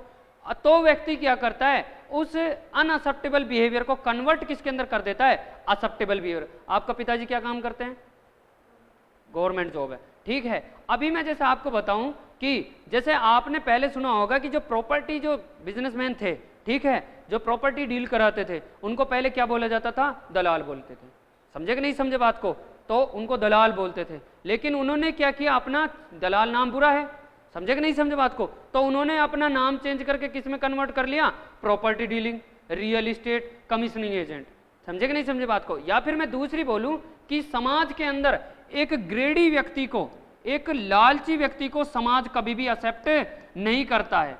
समझे कि नहीं समझे बात को। आपके पापा होंगे, ठीक है, या किसी के भी पापा लगा लो, ठीक है, अगर वह व्यक्ति थोड़ा बहुत लालच करके बचाता है, घर की कटौती करता है, तो समाज क्या बोलता है, कंजूस है। समझे कि नहीं समझा, खर्च नहीं करता है, कुछ खाता नहीं पीता नहीं है। लेकिन वही काम, वही चीज यदि एक ग्रेडी बिजनेसमैन हो, एक ग्रेडी बिजनेसमैन हो, ठीक है, तो उसको हमारी सोसाइटी बड़े आदर भाव के साथ रेस्पेक्ट करती है। आप एक छोटे इंस्टीट्यूट में जाओ एडमिशन लेने के लिए, वो बोलेगा सर हम आपको फीस में रिलैक्सेशन दे देंगे। समझे कि नहीं, तो क्या सोचेगा, अरे यार ये तो कोई काम का इंस्टीट्यूट नहीं है। समझे कि नहीं समझे बात को, ये तो 500 रुपये कम कर देता है हमारे जान। और आप एक आकाश के अंदर एडमिशन लेने के लिए जाओ, ना डायरेक्टर का पता ना को डायरेक्टर का पता, वहां पर फीस 47,500 रुपये, 47,500 रुपये 1 मिनट जमा हो गई, उसके बाद बोलेंगे अरे बड़ा इंस्टीट्यूट है। समझे कि नहीं समझ बात? तो उसको एक्सेप्ट नहीं किया सोसाइटी ने जो उसको फायदा पहुंचा रहा था, लेकिन समाज ने एक्सेप्ट किसको कर लिया? एक ग्रेडी बिजनेसमैन को। समझ में आई कि नहीं? कंफ्यूज है? पक्का बता। एक ग्रेडी व्यक्ति है, लालची पर्सन, समझ के बात सोचना। एक लालची व्यक्ति है, उसको समाज हमारा एक्सेप्ट नहीं करता। गरीब से मतलब नहीं, लालची व्यक्ति से मतलब है, ठीक है। एक ग्रेडी पर्सन है, अरे मान के चलो आप जैसे आप सभी के कोई पापा टीचर तो नहीं है, ठीक है। अब टीचर कोई होता है तो उसको समाज में सब बोलते कंजूस है, ठीक है, पैसे खर्च नहीं करता है। समझे कि नहीं समझे बात को? और वहीं दूसरी तरफ मैं यदि बात करूं तो ग्रेडी बिजनेसमैन है, वो सुबह 6 बजे ही दुकान खोल लेता है। समझे कि नहीं? 1 रुपया भी छोड़ता नहीं है, ठीक है। तो फिर भी उसको, और जब भी वो कहीं जाता है प्रोग्राम के अंदर या कुछ भी, जब भी उसको कहता है भाई सेठ जी क्या हाल है, तो उसने हमारे समाज ने उसको एक्सेप्ट किया कि नहीं किया? समझे कि नहीं समझे बात को? आई समझ में कुछ थोड़ी बहुत? भाई एक ग्रेडी व्यक्ति है, एक लालची व्यक्ति है, उसको हमारा समाज एक्सेप्ट नहीं करता, एक बात। दूसरा, यदि वही व्यक्ति, भाई लालच किसका? पैसे कमाने का, ठीक है, उसको अब व्यक्ति जैसे मैं बोला दलाली करता है, ठीक है, उससे पैसा कमा रहा था तो समाज उसको एक्सेप्ट नहीं करता है, दलाली करता है, ठीक है। लेकिन आज जब आप कहीं जाओगे, उसके चैम्बर के अंदर जाओगे, एसी लगाओगे, बढ़िया 2-4 रियल एस्टेट के नक्शे वक्से लगाओगे, तो क्या कहेगा? बड़ा बिजनेसमैन है। उसको समाज ने एक्सेप्ट कर लिया कि नहीं कर लिया? समझे कि नहीं समझे बात को? ठीक है। एक छोटा रोड के ऊपर साइड में दुकान लेकर के बैठा है, ठीक है, अपन लोग उससे सामान नहीं लेते, चाहे वो भले ही सस्ता देता हो, ठीक है, और बढ़िया देता हो, लेकिन अपन दूसरी, और वहाँ पर बार्गेनिंग भी करते हैं। लेकिन अपन बड़ी दुकान पे जाएंगे ना, वहाँ पर बार्गेनिंग करेंगे ना, अपन वहाँ सामान चेक करेंगे ना बिल मांगेंगे। समझे कि नहीं? उसको वहाँ पर एक्सेप्ट अपन ने कर लिया, माल वही है वहाँ भी। समझे कि नहीं? पक्का है कि नहीं? अरे तेरा ही डर लगता है मेरे को समझ में थोड़ा। समझ गए कि नहीं समझ गए? हाँ हाँ, नहीं है? अरे सबका ही डर लगता है मेरे को तो। ग्रेडी पर्सन, समझे कि नहीं समझे बात को? ग्रेडी पर्सन को समाज एक्सेप्ट नहीं करता है, लेकिन एक ग्रेडी बिजनेसमैन को समाज ऐसा एक्सेप्ट कर लेता है, एक बात। दूसरा, यदि यहाँ पर एग्जाम्पल में दिखाऊं आपको, तो दूसरा एग्जाम्पल ये होगा, अब मजा आएगा और अब समझ में आएगा, ठीक है। अरे मेरी बात सुन बच्चा, मेरी अभी करता हूं मैं, 3 एग्जाम्पल दूंगा, चिंता मत कर, ठीक है। दूसरा, मैं यदि बात करूं कि एक व्यक्ति है जो प्यार में क्या हो गया? फेल हो गया। समझे कि नहीं? जो आप समझ में आएगा, ठीक है। एक व्यक्ति है जो प्यार के अंदर फेल हो गया। अब प्यार के अंदर फेल हो गया तो वह उसकी याद में क्या करने लग गया? शराब पीने लग गया, ठीक है। तो वह क्या गा रहा है? गाना तेरा गम अगर ना होता तो शराब मैं ना पीता। अब अगर यदि वो वैसे गाना गाएगा तो लोग क्या बोलेंगे? कि प्यार का मारा है। समझे कि नहीं समझे? इसलिए दर दर भटक रहा है, ठीक है। और यदि वही उसको इंप्रूव करता चला जाए आगे की तरफ, ठीक है, तो वो एक बड़ा सिंगर, बड़ा एक पोइटर भी बन सकता है। आई बात समझ में? अब तो आई होगी थोड़ी बहुत क्लियर। एक व्यक्ति है जो लव के अंदर फेल हो गया, फेल होने के बाद अब वह रोड के ऊपर गाने गाएगा तो उसको लोग पागल कहेंगे। समझे कि नहीं समझे बात को? और यदि वही लोग जाकर के किसी स्टूडियो के अंदर अच्छा जाकर के नहीं और अपने दर्द को बयां करेगा, ठीक है, तो उसको समाज बोलेगी बहुत बड़ा गायक है यार, बहुत बड़ा सिंगर। काका नाम सुना है? हैं? काले रंग वाला है। समझे कि नहीं समझे बात को? उसने काफी काले लोगों को जिवा दिया। समझे कि नहीं? मेरे जैसे काफी लोगों को जिवा दिया उसने, बेचारे अभी तक अंधकार में जी रहे थे। समझे कि नहीं समझे बात को? सामने चाहे कैसी भी हो, लेकिन उसकी डिमांड और चॉइस हमेशा A1 क्लास ही हो रही। खुद को नहीं देखती कभी भी, सामने ही देखेगी कि फर्स्ट क्लास होना चाहिए। समझे कि नहीं समझे बात को? आई बात समझ में? अब जो लव के अंदर फेलियर है व्यक्ति, वो क्या करता है? सिंगर बन जाता है, या फिर एक बहुत ज्यादा शायरी लिखने लग जाता है। समझे कि नहीं समझे बात को? हमारी कश्ती वहां डूबी जहां पानी कम था। समझे कि नहीं समझे बात को? हमें तो अपने ने लूटा, गैरों में कहां दम था। अब वो धीरे धीरे लिखता चला गया, ठीक है। तो एक दिन किसी ने आर्टिकल प्रेजेंट कर दिया न्यूज़पेपर के अंदर, तो उसने अरे अरे तो बहुत बड़ा सिंगर, पॉपुलर यार, पोइटर है, तो समाज ने उसको क्या कर लिया? एक्सेप्ट कर लिया। आ गई बात समझ में? तीसरा और सुन, अभी तो और, तुलसीदास का नाम सुन जाए? तुलसीदास कौन थे? कवि। किसके कवि थे? तुलसीदास के बारे में ये कहा जाता है, अरे सुन ले बता, ठीक है ठीक है। तुलसीदास के बारे में मैं आपको बताऊं तो सब्लिमिशन से संबंधित है, क्योंकि एक बार एग्जाम के अंदर पूछा गया था। एक बार एग्जाम के अंदर ये जो तीनों मैंने आपको सामने जो एग्जाम्पल दिए हैं, ये कोई भी ऐसा एग्जाम्पल नहीं है जो आपको सिर्फ एक यहाँ के पर्पज से समझाया गया हो, ठीक है। ये आपके एग्जाम के मोटिव के हिसाब से समझाया जा रहा है, एग्जाम के पैटर्न के हिसाब से, ठीक है। और एग्जाम एम्स पता नहीं कौन सा, भोपाल था कौन सा था, उसके अंदर पूछा गया है कि एक व्यक्ति लव में फेलियर हो गया, लव में फेलियर होने के बाद वह व्यक्ति सिंगिंग करता है, कहानियां लिखता है, किताबें लिखता है, ठीक है, तो उसके द्वारा और समाज के द्वारा एक्सेप्ट कर लिया जाता है, तो वह कौन से टाइप की डिफेंस मैकेनिज्म है? समझे कि नहीं समझे बात को? दूसरा मैं यदि बहुत बोलूं तो आपने तुलसीदास जी के बारे में सुना होगा कि तुलसीदास जी पहले आप लोगों की तरह नहीं, मेरे के तरह थे, क्योंकि वो क्या थे? पुरुष थे। समझे कि नहीं समझे बात को? ठीक है, तो वो पहले बिल्कुल एक साधारण थे, लेकिन जवानी के जोश के कारण उनकी शादी जल्दी कर दी गई। समझे कि नहीं समझे बात को? तो शादी जल्दी कर दी गई तो वो स्त्री मोह में इतना फंस गए कि वो बिना स्त्री के, यानी कि पति पत्नी के बिना वो रह नहीं सकते थे, बिना स्त्री मोह में फंस गए, ठीक है। तो एक दिन उनकी पत्नी है, ठीक है, वाइफ, वो वहां चली गई, कहाँ? अपने ससुराल, नहीं क्या बोलते हैं उसको, मायके, पीहर, ठीक है, वो वहां चली गई। अब चली गई तो दिन तो निकल गए, जैसे जैसे रात हुई तो तुलसीदास से रहा ना जाए, सहा ना जाए। समझे कि नहीं समझे बात को? तुलसीदास से रहा नहीं गया। तब पहले क्या आपको पता होगा, पहले हाईवे तो था नहीं, ना फ्लाइट थे, समझे कि नहीं समझे? पहले तो द्रुतगामी रास्ते थे, पहाड़ों पर चढ़ करके पार करना, नदियां पार करना, समझे कि नहीं समझे बात को? तो वो उनसे रहा नहीं गया, ठीक है, बिना स्त्री मोह के, तो वो रात को ही निकल लिए, समझे कि सुबह तक वो वेट नहीं कर सके, तो वो रात को ही निकल लिए। तो रात को जब वो वेट करते करते जा रहे थे तो रास्ते में क्या पड़ती थी? नदी पड़ती थी, रास्ते में क्या पड़ती थी? एक नदी पड़ती थी। अब यहाँ पर वो खड़े थे तुलसीदास जी, लेकिन वो क्या थे? स्त्री मोह में फंसे हुए थे, स्त्री मोह में फंसे हुए थे। तो स्त्री मोह में फंसे हुए थे तो उन्होंने सोचा कि अब नदी को पार कैसे किया जाए। तो नदी को पार करने के लिए उनके सामने बहती बहती कोई एक लकड़ी का डंडा आ गया, ठीक है, वो उसको पकड़ करके नदी को क्या कर गए? पार कर गए। समझ गए बात को? हाँ लड़की, समझ गई बात को? नदी को पार कर गए, रात्रि का टाइम है, ठीक है। अब नदी को पार कर गए तो वो उसकी जो पत्नी है उसकी झोंपड़ी के पास में जा पहुंचे।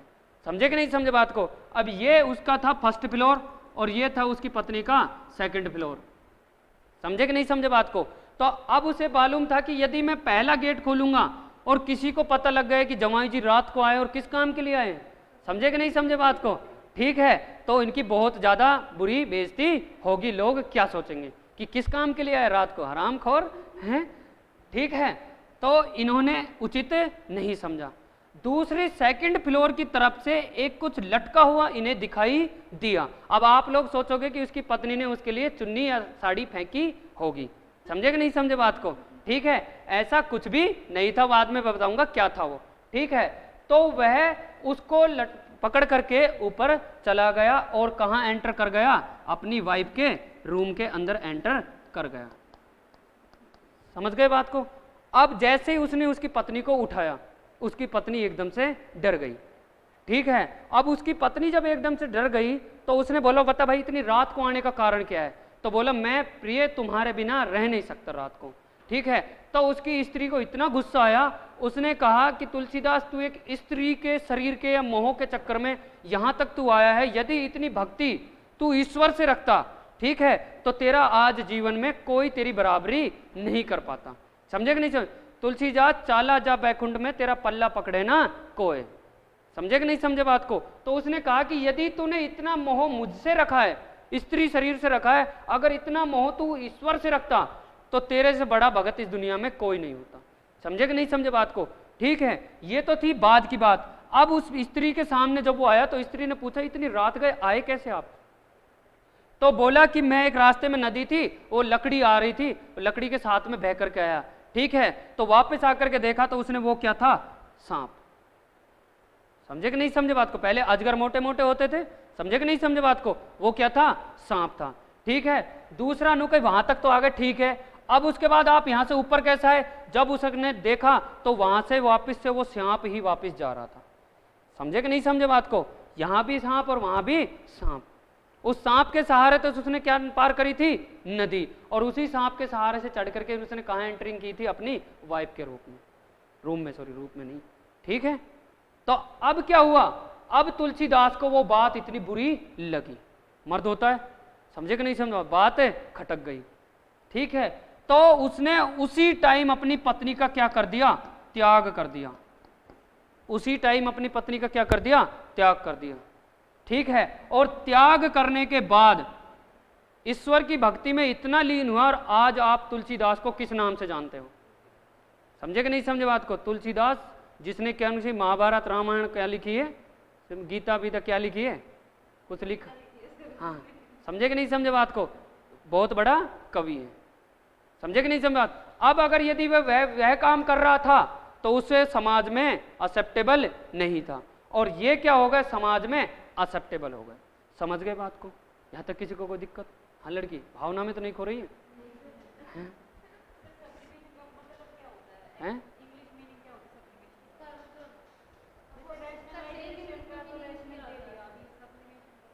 सबलिमिशन का मतलब ये है कि जो मतलब यही है इसका मतलब कि सोशली अनअक्सेप्टेबल को किसके अंदर कन्वर्ट करना, एक्सेप्टेबल बिहेवियर के अंदर कन्वर्ट करना। जैसे रेशनल का मतलब क्या था, युक्तिकरण, कि उसको जैसे डिवाइस को यूज करना, तो वही तो मीनिंग ही तो क्लियर कर रहे हैं अपन।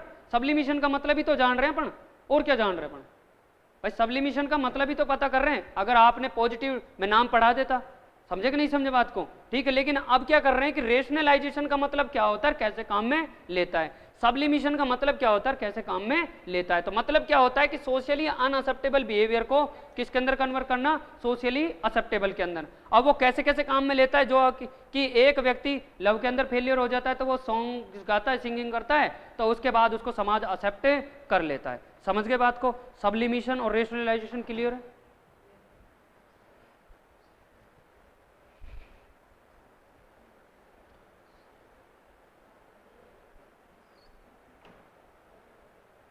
नेक्स्ट उसके बाद में आता है आपका सब्स्टिट्यूशन।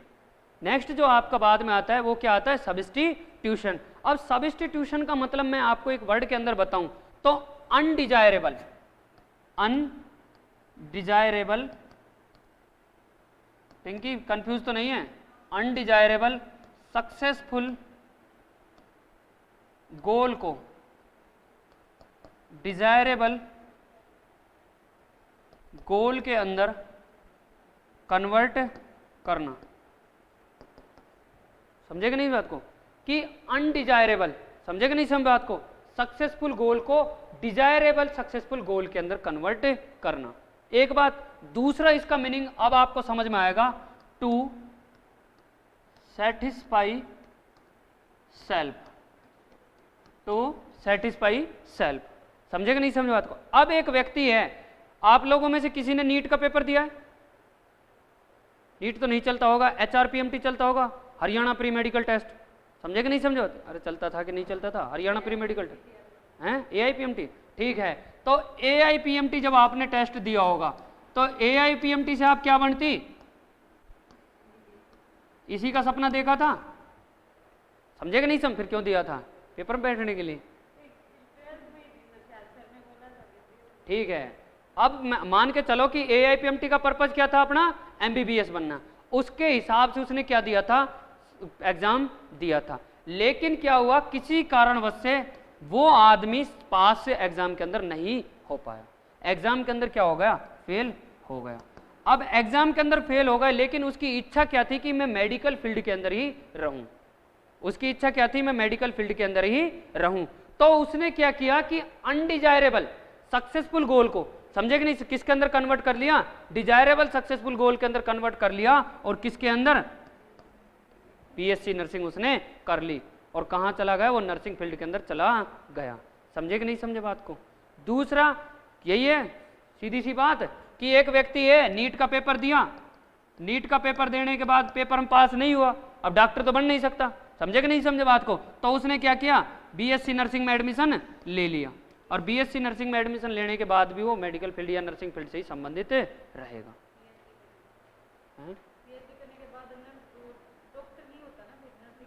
ना ना होता है पीएचडी, चाहे आप चाहे आर्ट से करो चाहे किससे भी करो, पीएचडी करने के बाद आप अपने नाम के आगे डॉक्टर लगा सकते हो। समझे नहीं? देखो डॉक्टर का मतलब यहाँ पर डॉक्टर का मतलब इससे नहीं कि आप इलाज करोगे, समझे कि नहीं? तो वही समझ गए, तो वही है सब कुछ। बस अब इस चीज में आपने पढ़ाई पूरी कर ली, इससे बड़ा आगे कुछ भी नहीं है फिलोसफी, समझे कि नहीं? आपने इस चीज में लास्ट पढ़ाई कर ली, अब इससे बड़ा इस फील्ड के अंदर कुछ नहीं है। अब आपको दोबारा से कहीं बीए हुए में एडमिशन लो, फिर दोबारा से पीएचडी करो, समझे कि नहीं समझे बात को? हैं?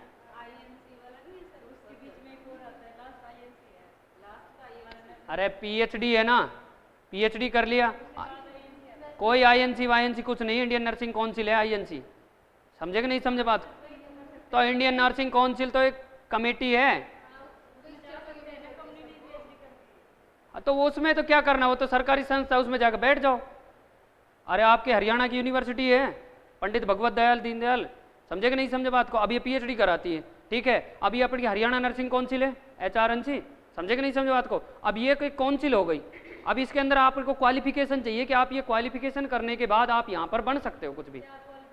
क्वालिफिकेशन जैसे कि आपको नर्सिंग कॉलेज के अंदर प्रिंसिपल बनने के लिए एमएससी प्लस 10 साल का एक्सपीरियंस होना चाहिए, ठीक है। पीएचडी के साथ में आपको 5 साल या 3 साल का एक्सपीरियंस या 7 साल का एक्सपीरियंस होना चाहिए, तब आप नर्सिंग कॉलेज के अंदर क्या बन सकते हो, प्रिंसिपल बन सकते हो। अब जैसे जैसे आप इंप्रूव करते जाओगे अपनी नॉलेज लेवल को, एजुकेशन क्वालिफिकेशन को, वैसे वैसे आप बढ़ते चले जाओगे। या फिर अब जैसे हमारे एक सर थे तो वो विदेशों के अंदर कॉन्फ्रेंस के अंदर जाते थे, ठीक है, तो वो ट्रेंड नर्सिंग एसोसिएशन नाम सुना है, उसके भी मेंबर बने हुए हैं, समझे कि नहीं समझे बात को? एजुकेशन पूरी हो जाती है। यार कहाँ टॉपिक पे बात करूँ, ठीक है।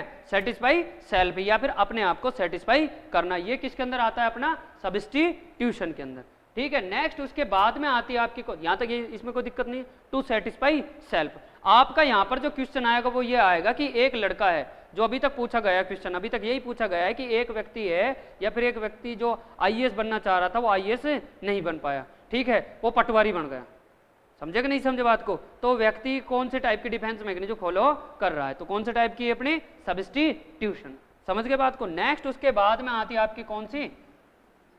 Reaction formation. कौन सी आती है आपकी? Reaction formation. अब रिएक्शन फॉर्मेशन के बारे में आप लोगों से ज्यादा कोई नहीं जानता होगा,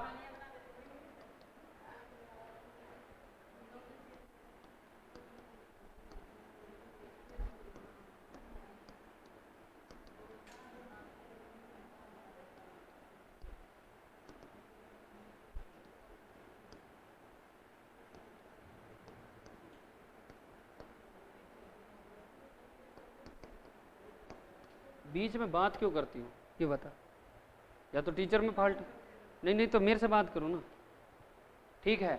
रिएक्शन फॉर्मेशन, रिएक्शन का मतलब अभिक्रिया, फॉर्मेशन का मतलब परफॉर्म करना, ठीक है। तो ऐसे फॉर्मेशन का मतलब बनाना हो गया आपका। तो अब यहाँ पर क्या है कि रिएक्शन फॉर्मेशन यानी कि express opposite feelings other than reality, ठीक है। यानी कि अब देखो मेरी बात सुनो, जैसे मैं आपके सामने बोलता हूं कि आप लोग अभी बोल रहे हो, ठीक है, और मैं आपको पढ़ा रहा हूं। अब मैं आपको पढ़ा रहा हूं, आप लोगों को समझ में नहीं आ रहा, ठीक है, या फिर मेरा पढ़ाया हुआ आपको समझ में नहीं आ रहा, फिर भी आप क्या कर रहे हो? इंटरनली तो वो क्या है? अनअसेप्टेबल है, लेकिन बाहर आप क्या कर रहे हो? एक्सेप्टेबल, सर हमें समझ में आ रहा है, सर हमें समझ में आ रहा है, समझे कि नहीं समझे बात को? तो वो क्या है आपकी कौन सी? Reaction formation. या फिर जैसे आपने घर में सुना होगा बहू होती है, समझे कि नहीं समझे बात को, ठीक है, और बहू के ऊपर क्या होती है? एक ये सास है कि सास है, समझे कि नहीं समझे बात को, ठीक है। सांप ये है, सांप बोल रही है, तुम्हारी मम्मी को भी कोई बोलेगा सांप? हाँ तो बस, तो फिर ठीक है, तो सास बहू है, ठीक है। तो अब क्या होगा कि जब समाज के लोग घर पे आते हैं, ठीक है, चाय पीने के लिए, आस पड़ोस के लोग, तो सासू क्या कहती है? मेरी बहू बहुत सही है, समझे कि नहीं समझे बात को? या फिर बहू क्या कहती है? मेरी सास बहुत अच्छी है। लेकिन इंटरनली दोनों के अंदर इतना द्वंद्व है जितना तो भारत पाकिस्तान के अंदर भी इतना गुस्सा या फिर इतनी नफरत नहीं होगी, समझे कि नहीं समझे बात को? लेकिन समाज के सामने वो क्या करते हैं? एक्सप्रेस करते हैं अपोजिट फीलिंग, समझे कि नहीं समझे बात को? एक्सप्रेस करते क्या? अपोजिट फीलिंग, ठीक है। एक दूसरा, यदि आप मान लो बहू है, ठीक है, उसने दहेज प्रताड़ना का केस आपके ऊपर लगा दिया, ठीक है, कि भाई ये यहाँ पर दहेज मांग रहे हैं, या फिर समाज में आपको पता लगा कि आपकी बहू को प्रताड़ित किया जा रहा है आपके बेटे के द्वारा या फिर आप लोगों के द्वारा, ठीक है, तो समाज में जब लोगों को बात पता लगेगी तो समाज के लोग उसके पास पूछने आएंगे, ठीक है। जब समाज के लोग पूछने आएंगे, अरे क्या बात है आप लोगों के बीच में, संबंध सही है कि ना सास बहू के बीच में, तो वो क्या करेगी, नहीं नहीं हमारे दोनों सास बहू के बीच में तो बहुत अच्छी बनती है, जब बेटा जब चाय बना ला, समझे कि नहीं समझे बात को, तो वो क्या कर रही है, एक्सप्रेस कर रही है अपोजिट फीलिंग। आ गई बात समझ में? इसे क्या बोलता हूं मैं, रिएक्शन फॉर्मेशन। समझ गए यहाँ तक किसी को कोई दिक्कत तो नहीं है? ठीक है। नेक्स्ट उसके बाद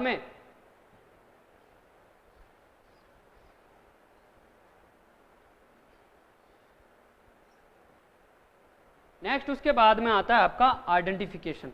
आइडेंटिफिकेशन क्या होता है कि identify to self by the achievement of others, to identify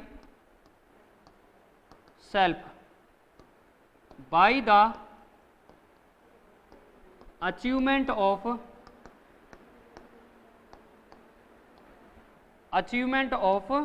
others, यानी कि किसी दूसरे के अचीवमेंट से, समझे कि नहीं समझे बात को, अपनी पहचान बनाना। यानी कि मेहनत कौन करेगी, पिंकी, समझे कि नहीं समझे बात को, बाहर पोस्टर किसका लगेगा, पिंकी का, और उसके ऊपर किसका नाम होगा, GRV नर्सिंग इंस्टीट्यूट। समझे कि नहीं समझे बात को, मेहनत किसने की, आप लोगों ने, ठीक है, लेकिन नाम किसका हो रहा है, कोचिंग का। समझे कि नहीं समझे बात को? अरे इससे अच्छा एग्जांपल हो सकता है क्या? या फिर अब मेरी बात सुनो, आप लोगों ने BSc नर्सिंग कर ली, अब BSc नर्सिंग करने के बाद आपके पिताजी या आपके घर वाले रिलेटिव्स बोलेंगे कि मेरी लड़की कहाँ लग रही है, PGI के अंदर लग रही है। समझे कि नहीं समझे बात को, कि मेरी लड़की कहाँ लग रही है, PGI के अंदर लग रही है, जाके मेरा नाम ले देना कि तेरे पापा ने भेजा है मेरे को। समझे कि नहीं समझे बात, जैसे तो वो PGI की डायरेक्टर हो। समझे कि नहीं समझे बात को? आप लोगों के यहाँ पर ये रीजन कुछ ज़्यादा ही फॉलो होता है कि फलाने का नाम ले देना है। अरे कुछ नहीं होता है नाम वाम में, यही चलता है, कहीं और नहीं चलता। देखो बड़े इंस्टीट्यूट होते हैं ना, वहाँ पर कोई पावर नहीं होती है, कहीं नहीं होती आजकल। सब जब से ऑनलाइन सिस्टम हुआ है, प्राइवेट ऑर्गेनाइजेशन, तो आप अपने घर वालों को एक नीडल तक पैरासीटामोल की टैबलेट भी नहीं दे सकते। समझे कि नहीं समझे? और गवर्नमेंट में भी यही हाल है, क्योंकि आप एक दूसरे की मदद करोगे तो एक दूसरे आपकी टांग खींचने को तैयार रहते हैं। समझे कि नहीं समझे बात को? तो दूसरा, अब BSc नर्सिंग करने के बाद अब आपके माँ बाप आपकी पहचान से, समझे कि नहीं समझे बात, आपकी पहचान से अपनी खुद की पहचान बनाते हैं। समझे कि नहीं? अब देखो, एक माँ बाप है बेचारे, वो क्या है, इलिटरेट है, ठीक है, लेकिन उनके कोई किसी आपके जैसी बेटी या बेटा हो गया और वो बच्चा क्या बन गया, IAS बन गया। समझे कि नहीं समझे बात को? अब ये बताओ कि उस माँ बाप के नाम से उस बच्चे को जाना जाएगा या उस बच्चे के नाम से माँ बाप को जाना जाएगा? समझ गए बात को? इसे क्या बोलता हूं मैं, आइडेंटिफिकेशन। आई मैडम समझ में बात? अब तो कंफ्यूज नहीं है, यहां तक तो कोई कंफ्यूज नहीं है ना। To identify self by the achievement of other, किसी दूसरे के अचीवमेंट से खुद को आइडेंटिफाई कराना। समझ गए बात को? नेक्स्ट उसके बाद में यदि मैं आपके बारे में आगे और चल के, ये देख लेना, आप जब एग्जाम के अंदर जब बैठो, ठीक है, तो पहले पढ़ लेना उस क्वेश्चन को, उसके बाद ही आंसर करना। मैं फिर बोल रहा हूं, ये क्वेश्चन आपको जिताने के लिए कभी नहीं आएगा, ये क्वेश्चन सबको आते हैं, बस कंफ्यूज करने के लिए एक दो वर्ड को घुमा दिया जाता है और उसी में सारी दुनिया गोल हो जाती है।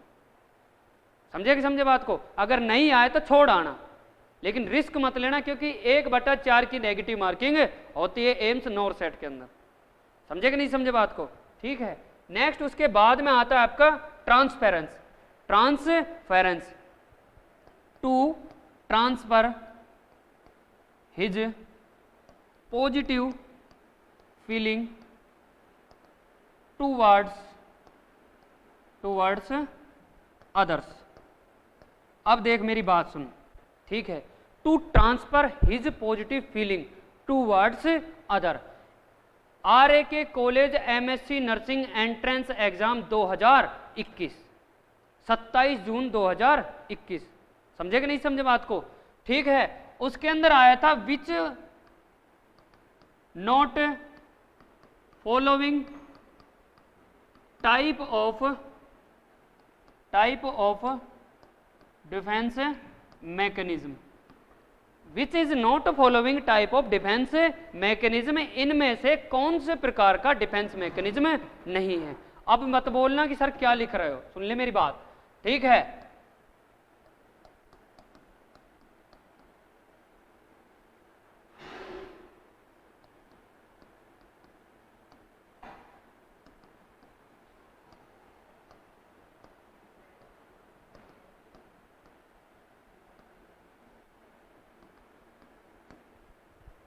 तीसरा आपका यही है, ठीक है, समझ जाना।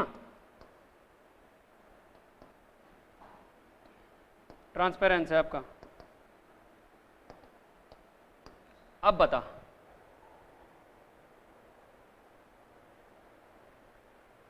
बता आंसर। यही तो खेल होता है, समझे कि नहीं समझे बात को, कि हाँ वही, अरे मैं नर्सिंग मैंने की हुई है, ठीक है। विच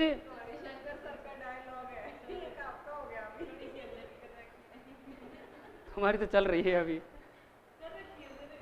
अरे तो कोचिंग चल रही, कोचिंग ही तो असली नर्सिंग होती है आजकल। कॉलेज वाले तो लोड ही कहाँ लेते हैं, कॉलेज ही अगर लोड लेने लग जाते हैं बैठने की जरूरत नहीं है। और वो तो 4 साल का है, अगर बच्चा वहाँ 4 साल में मेहनत करने हैं और यहाँ 6 महीने में एफर्ट लगा करके लग जाता है। वो 4 साल में 10,000 का आदमी बनाते हैं या 4 महीने में 70,000 का आदमी बनाते हैं। आप किसी प्राइवेट कॉलेज में पढ़ाने चले जाओ, आपको कितने 10 या 12,000 से ज़्यादा नहीं देगा, समझे कि नहीं समझे। और एक लड़की का 10-12,000 तो किस में निकल जाता है, समझे कि नहीं समझे बात को, ठीक है। लड़का हो तो फिर भी संभाल सकते हैं इस बात को, ठीक है। अरे मैडम, ठीक है। रिप्रेशन, रिएक्शन फॉर्मेशन, अब लड़कों का आपके पीछे खर्च हो जाता है। ट्रांसपेरेंस, समझे कि नहीं समझे बात। Next rationalisation. रेशनलाइजेशन का मैंने आपको मतलब बता दिया, ठीक है। रिप्रेशन का मतलब क्या है आगे मैं बताऊंगा, ठीक है। लेकिन अभी तक आपको देखने में क्या लग रहा है कि ये चारों टाइप किसके हैं, डिफेंस मैकेनिज्म के हैं। लेकिन अभी जो मैंने आपको क्वेश्चन बोला है कि which is not following type of defence mechanism, अब ये समझे कि नहीं समझे बात को। तो यहां पर जो आपका आंसर आएगा वो क्या आएगा, ट्रांसपेरेंस, समझे कि नहीं समझा। अब ट्रांसपेरेंस क्यों आएगा, क्योंकि यहां पर व्यक्ति कोई भी प्रकार की डिफेंस मैकेनिज्म अपने आप को प्रोटेक्ट करने के लिए काम में नहीं ले रहा, अपनी फीलिंग ट्रांसफर कर रहा है। आई बात समझ में कविता रानी, ठीक है। अपनी फीलिंग ट्रांसफर, वो सॉरी क्या कर रहा है, हाँ अपनी पॉजिटिव फीलिंग ट्रांसफर कर रहा है, समझे कि नहीं समझे बात को, ठीक है। तो इसे मैं क्या बोल रहा हूं, ट्रांसपेरेंस। और ये कौन सा है अपना positive, it is not a following type of defence mechanism. आ गई बात समझ में। अब आंसर ऐसे आएगा, आपका लर्निंग इंप्रूव होनी चाहिए हर टॉपिक के साथ में और हर क्लेरिफिकेशन के साथ में। ऐसा नहीं है कि आप अब भी शुरुआत से ही अपने आप को बिल्कुल 0 लेवल पे रखो, समझे कि नहीं समझे बात को। अब आपको अपने अंदर इंप्रूवमेंट लाना चाहिए कि मुझे क्या चीज़ें समझ में आ गई है और मुझे उनको कैसे मॉडिफाई करना है या फिर कैसे यूटिलाइज करना है या फिर कैसे काम में लेना है, समझे कि नहीं समझे बात को, ठीक है। ट्रांसपेरेंस यानी कि positive feelings towards the other. एक व्यक्ति है, अब एक व्यक्ति है, जब आप नर्सिंग की, जब आपने इंटर्नशिप की होगी, पीजीआई के अंदर आपकी इंटर्नशिप हुई होगी, समझे कि नहीं समझे बात को, हुई होगी ना, वही हुई होगी, ठीक है। तो पीजीआई के अंदर जब आपकी इंटर्नशिप होती है तो आप बहुत सारे लोगों से मिले होंगे, ठीक है। तो बहुत सारे लोगों ने क्या होगा कि तूने क्या कर रखा है, समझे कि नहीं समझे बात को, हमारी पिंकी को भी करा दें, समझे कि नहीं समझे बात, या फिर हमारी अनीता है, बनीता, या फिर हमारी लड़कियों को भी हम क्या कराएं, नर्सिंग कराएं, समझे कि नहीं समझे बात को। जैसे एक व्यक्ति है जो बेड के अंदर क्या एडमिट हो रहा है, किसके अंदर, हॉस्पिटल के अंदर एडमिट हो रहा है, हॉस्पिटल के अंदर।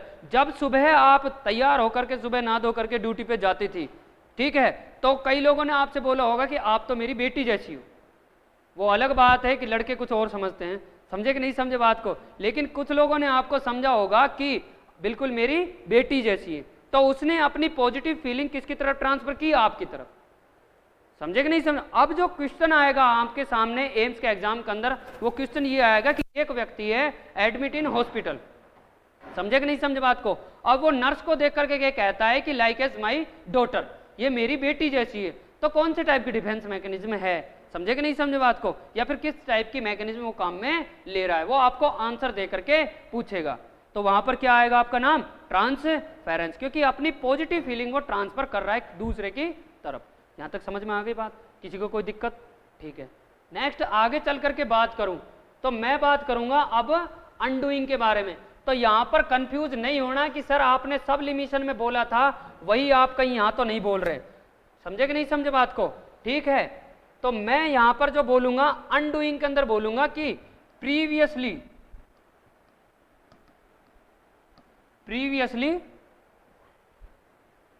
अनअक्सेप्टेबल बिहेवियर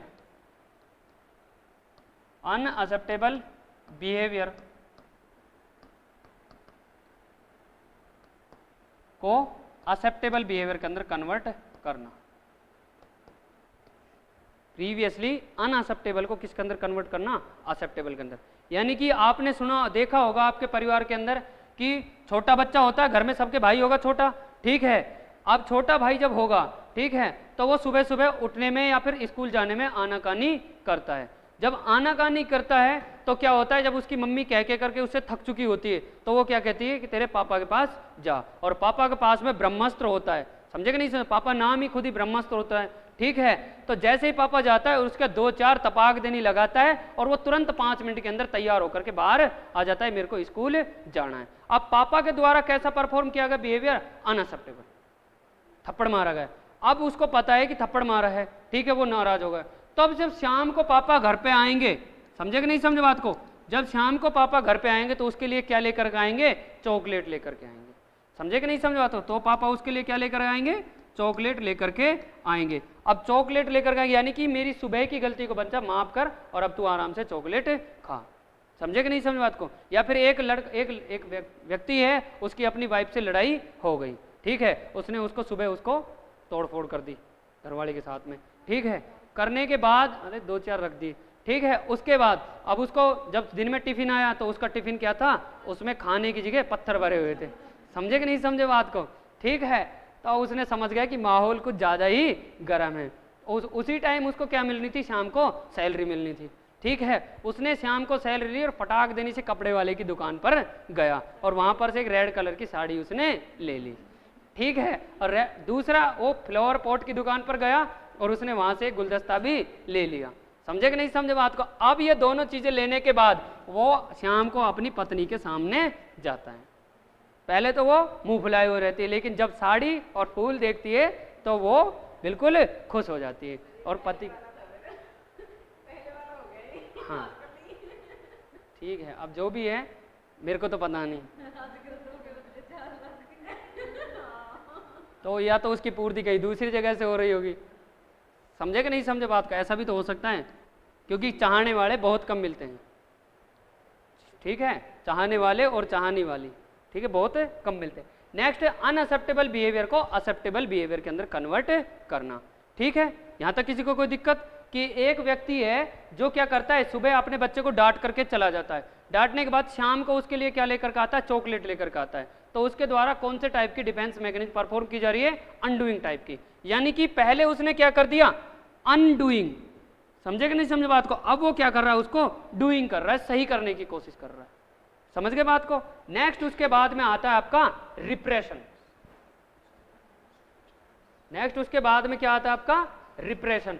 अब रिप्रेशन के बारे में यदि बात करूं तो मैंने आपको डेफिनेशन में लिखाया था, it is a type of psychological mechanism that is use consciously and unconsciously to solve the problem that is facing by the client, किसी भी क्लाइंट के द्वारा जो फेस की जा रही है।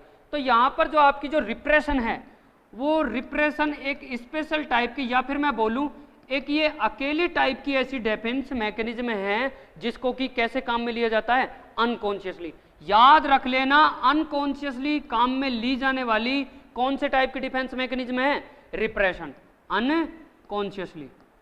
अब वो अनकॉन्शियसली कैसे काम में ली जाती है, अब मैं बताता हूं आपको कि to forget out the traumatic event, to forget out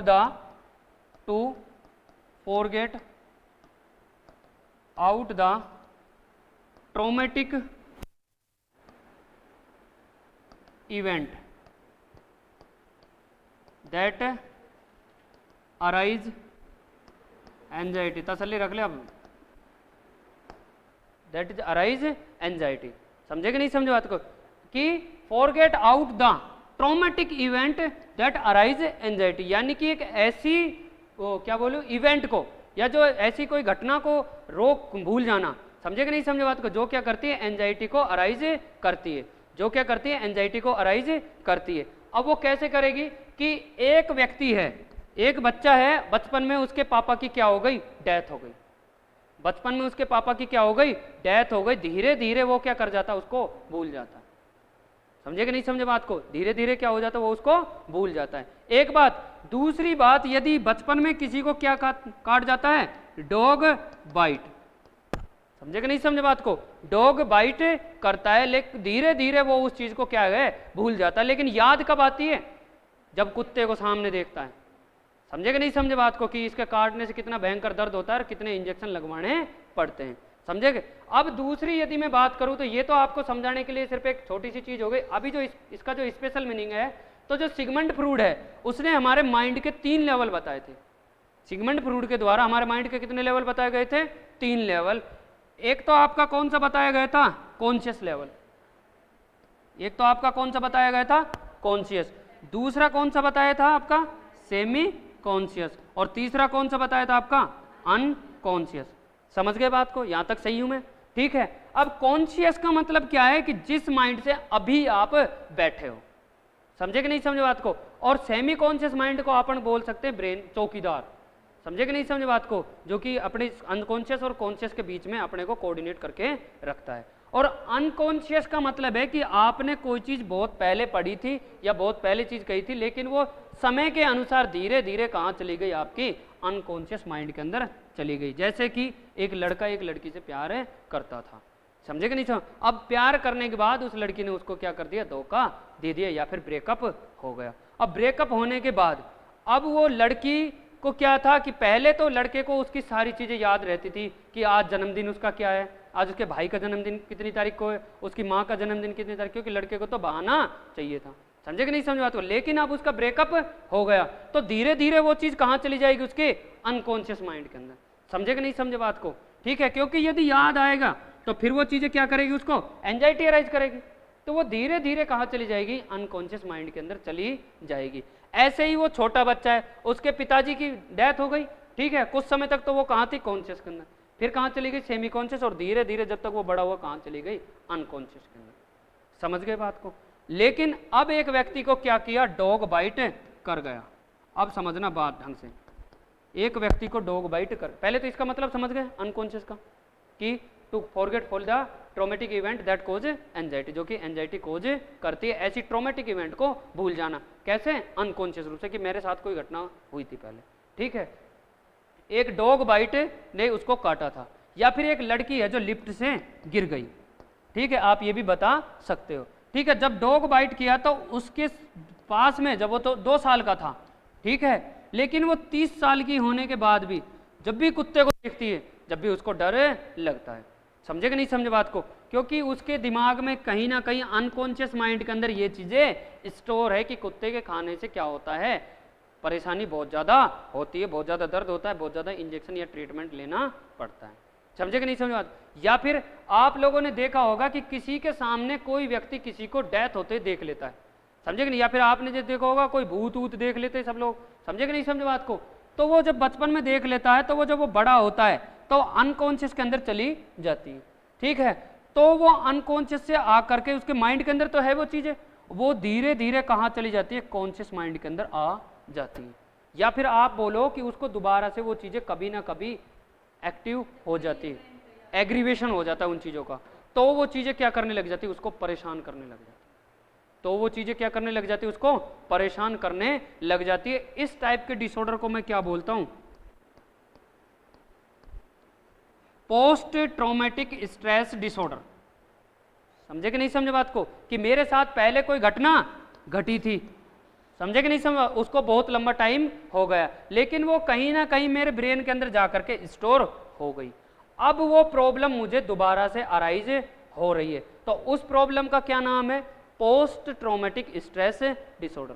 पहले तो ये क्लियर करो दूसरा, अब पोस्ट ट्रॉमेटिक डिसऑर्डर को ट्रीट करने के लिए सर क्या करेंगे, तो मेरी बात सुन, पोस्ट ट्रॉमेटिक स्ट्रेस डिसऑर्डर को ट्रीट करने के लिए क्या करेंगे कि जो आपका अनकॉन्शियस माइंड है, समझे कि नहीं समझे बात को, जो आपका अनकॉन्शियस माइंड है उसके अंदर से जो चीज आपको परेशान कर रही है उसको कहाँ लाया जाएगा, कॉन्शियस माइंड के अंदर। और कॉन्शियस माइंड के अंदर लाने के बाद, आपने आजकल 3D गेम देखे विजुअलाइज, तो उसके आंखों के सामने लाया जाएगा और उसको लाने के बाद उसको क्या कर दिया जाएगा, खत्म कर दिया जाएगा, समझे कि नहीं। तो उससे, हाँ कौन सी मूवी, बिल्कुल बिल्कुल बिल्कुल, समझे कि नहीं समझे बात को। तो अनकॉन्शियस माइंड से कहाँ लिया है, कॉन्शियस माइंड के अंदर, और कॉन्शियस माइंड के लाने के बाद उस जो ट्रॉमेटिक इवेंट है उसको खत्म कर दिया जाता है, समझे कि नहीं समझे बात को। इस टाइप की थेरेपी को कौन सी थेरेपी बोलता हूं मैं, हैं, एब रिएक्शन थेरेपी।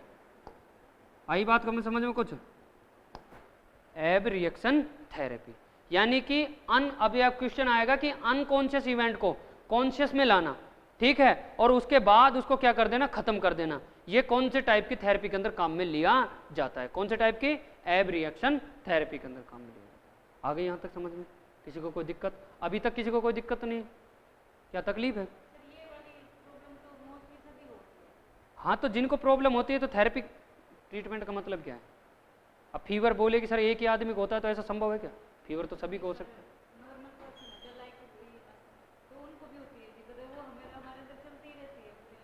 वो समझे नहीं, वो अपने को इतनी परेशान नहीं करती। एक व्यक्ति है, चलती है चीजें, एक व्यक्ति है जो सेना में रहते रहते किसी को एक चाकू, एक चोर है या एक डाकू है, वो किसी को किल कर देता है, उसका काम है रोज मारने का, ठीक है, लेकिन वो एक दिन किसी ऐसे व्यक्ति को मार देता है कि जिसका छोटा बच्चा जिंदा रहता है, ठीक है, वो उस समय तो उसको याद नहीं रहता, लेकिन पिछले कुछ समय बाद जब वो कहीं से सत्संग वत्संग सुनता है कि कोई व्यक्ति किसी को मारता है, उसके बच्चे अनाथ हो जाते, ये होता है, तो उसको वो चीज़ दोबारा से परेशान करने लग गई। समझे कि नहीं समझे बात को। वो चीज़ें आपके साथ में होती है, मैं बात कर रहा हूँ मेंटल लेवल की। अब जब तक आप हॉस्पिटल केयर सेटिंग के अंदर जाओगे नहीं, जिससे जब से आपका बिहेवियर एबनॉर्मल नहीं होगा, तब तक आप उसे मेंटली नाम, डिसऑर्डर नाम नहीं दे सकते। ऐसे तो ये सारी चीज़ें जो मैं बोल रहा हूँ, रेशनलाइजेशन आप भी काम करते हो, रेशनलाइजेशन तो आप भी काम में लेते हो, सब्लिमिशन आप भी करते हो, कोई गलत काम आप करते हो तो उसको सही करने की कोशिश करते हो कि नहीं करते हो, समझे कि नहीं समझे बात को। तो यहाँ पर ये कंडीशन है, ठीक है। नेक्स्ट उसके बाद में यदि मैं आप, और कौन सा रह गया अपना, अनडूइंग हो गया, रिप्रेशन हो गया। नेक्स्ट उसके बाद में आपकी कौन सी आती है, इंट्रोजेक्शन। यहाँ तक किसी दिक्कत रिप्रेशन में,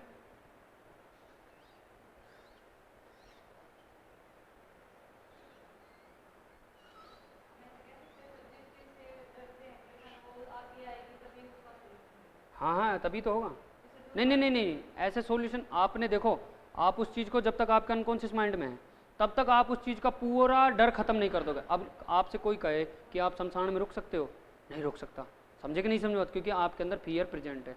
और यदि एक व्यक्ति ऐसा होगा जिसके अंदर उस चीज़ का डर ही नहीं है, तो वो व्यक्ति आराम से रुक सकता है, समझे कि नहीं समझे बात को। तो अब ये बताओ उसको कहाँ से उसकी चीज़ की जरूरत पड़ेगी, उसने अपनी एंजाइटी को खत्म कर दिया कॉन्शियस रूप से हिला कर। अब उसने या तो उस चीज़ को प्रोसेस किया होगा, भाई टाइमली वहाँ पर रुका होगा, चीज़ों को देखा होगा, समझा होगा चीज़ों को। हाँ भाई, डर के आगे जीते तो माउंटेन ड्यू पीनी पड़ेगी आपको, रास्ता क्लियर करना है तो स्प्राइट पीनी पड़ेगी, समझे कि नहीं समझे बात को। और ठीक है, और कुछ मीठा हो जाए तो डेयरी मिल्क खानी पड़ेगी, समझे कि नहीं समझे बात को। ठीक है, नेक्स्ट उस हैं, नहीं खाएगी डेयरी मिल्क, कोई बात। हाँ, इंट्रोजेक्शन। अब इंट्रोजेक्शन के अंदर बात करें तो इंट्रोजेक्शन के अंदर यही बात होगी कि to associate self with the respect of others, to associate self with the respect of others, यानी कि खुद को किसी दूसरे के आत्मसम्मान के साथ जोड़ करके देखना। जैसे अपन भारतीय नारी देखी आपने, समझे कि नहीं समझे बात को। भारतीय नारी पहले कहा जाता था कि अपने पति के कितने भी अत्याचार सह ले, लेकिन उसके बाद भी बाहर जाकर के नहीं कहती थी, क्योंकि उसके पति की क्या होगी, बेइज्जती होगी, समाज में उसका स्तर गिर जाएगा, समझे कि नहीं। लेकिन आजकल की जो भारतीय नारी होती है वो तो कितनी खतरनाक होती है, समझे कि नहीं समझे बात का।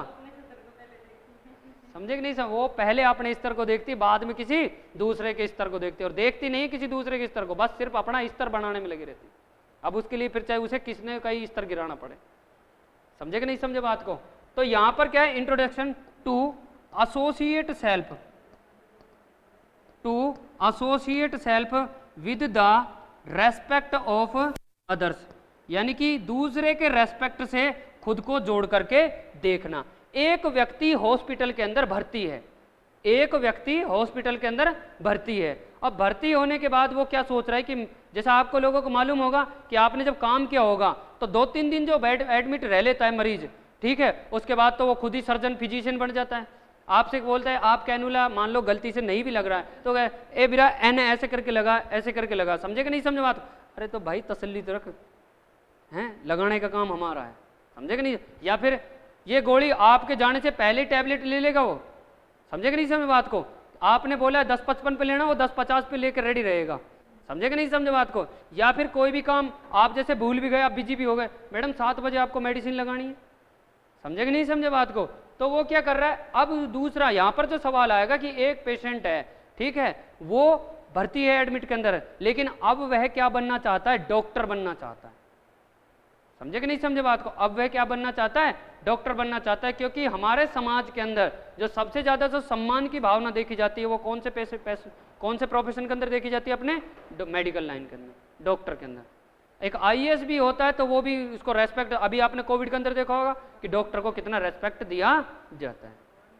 समझे कि नहीं समझे? और दूसरा, पुलिस भी कुछ नहीं कर सकती जब तक डॉक्टर इन्वेस्टिगेशन रिपोर्ट अगर सही तरीके से ना निकाल के दे। समझे कि नहीं समझे बात को? तो वह व्यक्ति क्या चाहता है कि मैं डॉक्टर बन जाऊं। कैसे रुआसी रुआसी हो रही है, तो शकल ही ऐसी, सही कर इसको।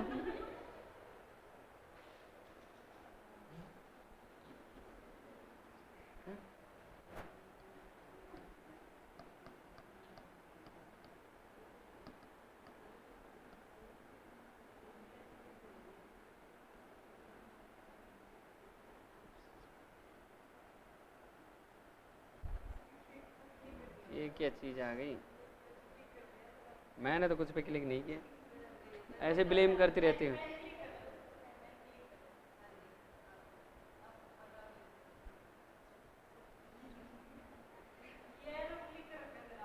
कौन सा एरो क्लिक, ऐसे कुछ भी बोलती रहती है।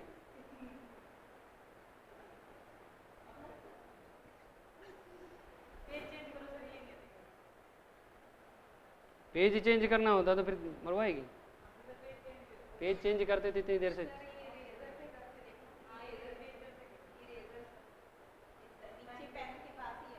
ये यही तो है eraser.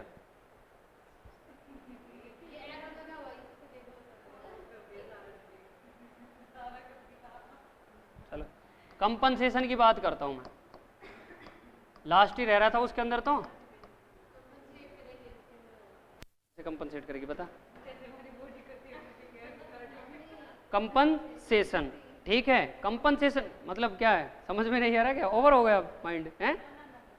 Over achievement, over achievement in one area other than, ठीक है। ओवर अचीवमेंट बोल दो या एक्स्ट्रा अचीवमेंट बोल दो, ठीक है। अब देखो, अब आपको समझ में आएगा कैसे कि over achievement in one area. एक स्टूडेंट है, यहां से आपको एक कंसेप्ट दूंगा, एक स्टूडेंट, जैसा आपने बहुत सारा लोगों को पढ़ा होगा कि एक स्टूडेंट क्या होता है, पढ़ाई में कमजोर होता है, ठीक है। अब पढ़ाई में कमजोर होने के बाद अब उसे पता है कि जब उसके एग्जाम लगते हैं, ठीक है, तो पढ़ाई में कमजोर होने के कारण वो एग्जाम के अंदर क्या हो जाता है, फेल हो जाता है। समझे कि नहीं समझे बात को? और फिर दोबारा से फेल हो जाता है। अब ये बताओ कि कोई भी विद्यार्थी या कोई भी आप सभी लोगों में से कोई चाहते कि मैं फेल हूं एग्जाम के अंदर? कोई नहीं चाहता।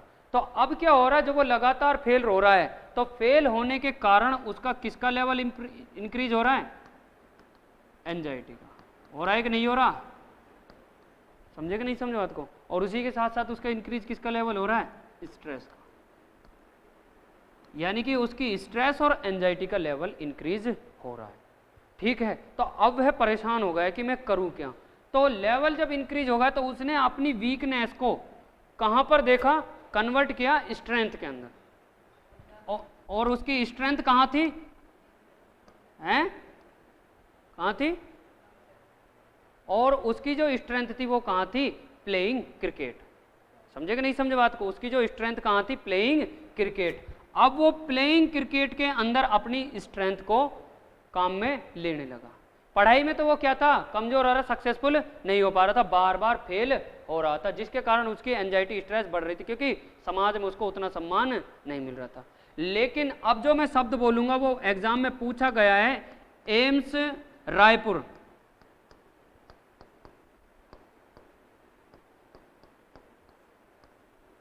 समझे कुछ शब्द, पेंटअप एंड कवरअप, यही शब्द आया था, पेंटअप आया था एम्स रायपुर के अंदर 2018 के अंदर जब एग्जाम हुआ था। समझे कि नहीं सर, जब 200 पोस्ट की वैकेंसी निकली थी, ठीक है। तो पेंटअप के अंदर यह देखा गया था कि व्यक्ति क्या कर रहा है, अपनी वीकनेस को पेंटअप कर रहा है, यानी कि कवरअप कर रहा है, किसके अंदर, स्ट्रेंथ के अंदर। और स्ट्रेंथ किस में, उसकी प्लेइंग क्रिकेट। और प्लेइंग क्रिकेट करते करते, खेलते खेलते वो क्या बन गए एक दिन, प्लेइंग क्रिकेट, और क्या बन गए एक दिन वो, सचिन, और क्या बन गया, गॉड ऑफ क्रिकेट। समझे कि नहीं समझे बात को। सचिन तेंदुलकर के बारे में कहा जाता है कि सचिन तेंदुलकर 9वीं पास है। समझे कि नहीं समझे बात को, 9th भी उसने पास नहीं की। लेकिन आज महाराष्ट्र जो नर्सिंग, जो एजुकेशन सिलेबस, नर्सिंग नहीं, जो एजुकेशन सिलेबस है, उसके अंदर उसके ऊपर पूरी जीवन चरित्र पढ़ाया जाता है। समझे कि नहीं समझे बात को।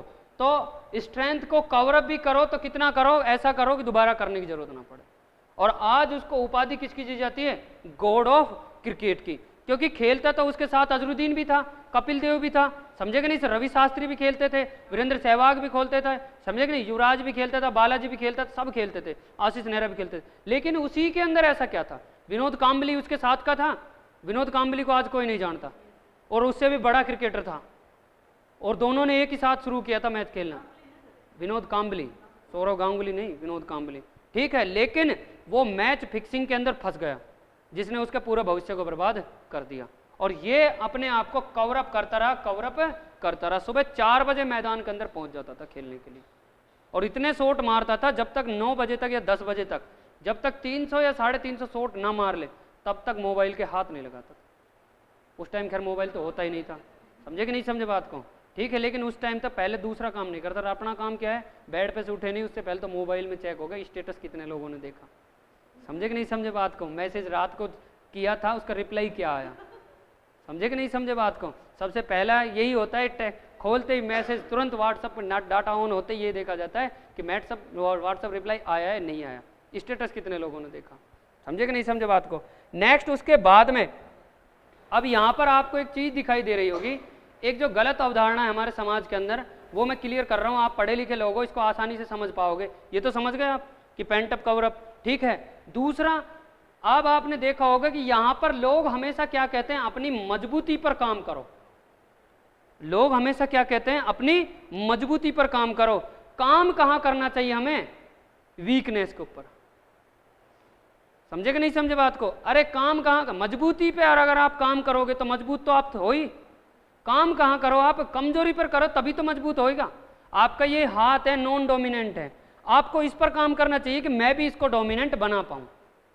समझे कि नहीं समझे बात को।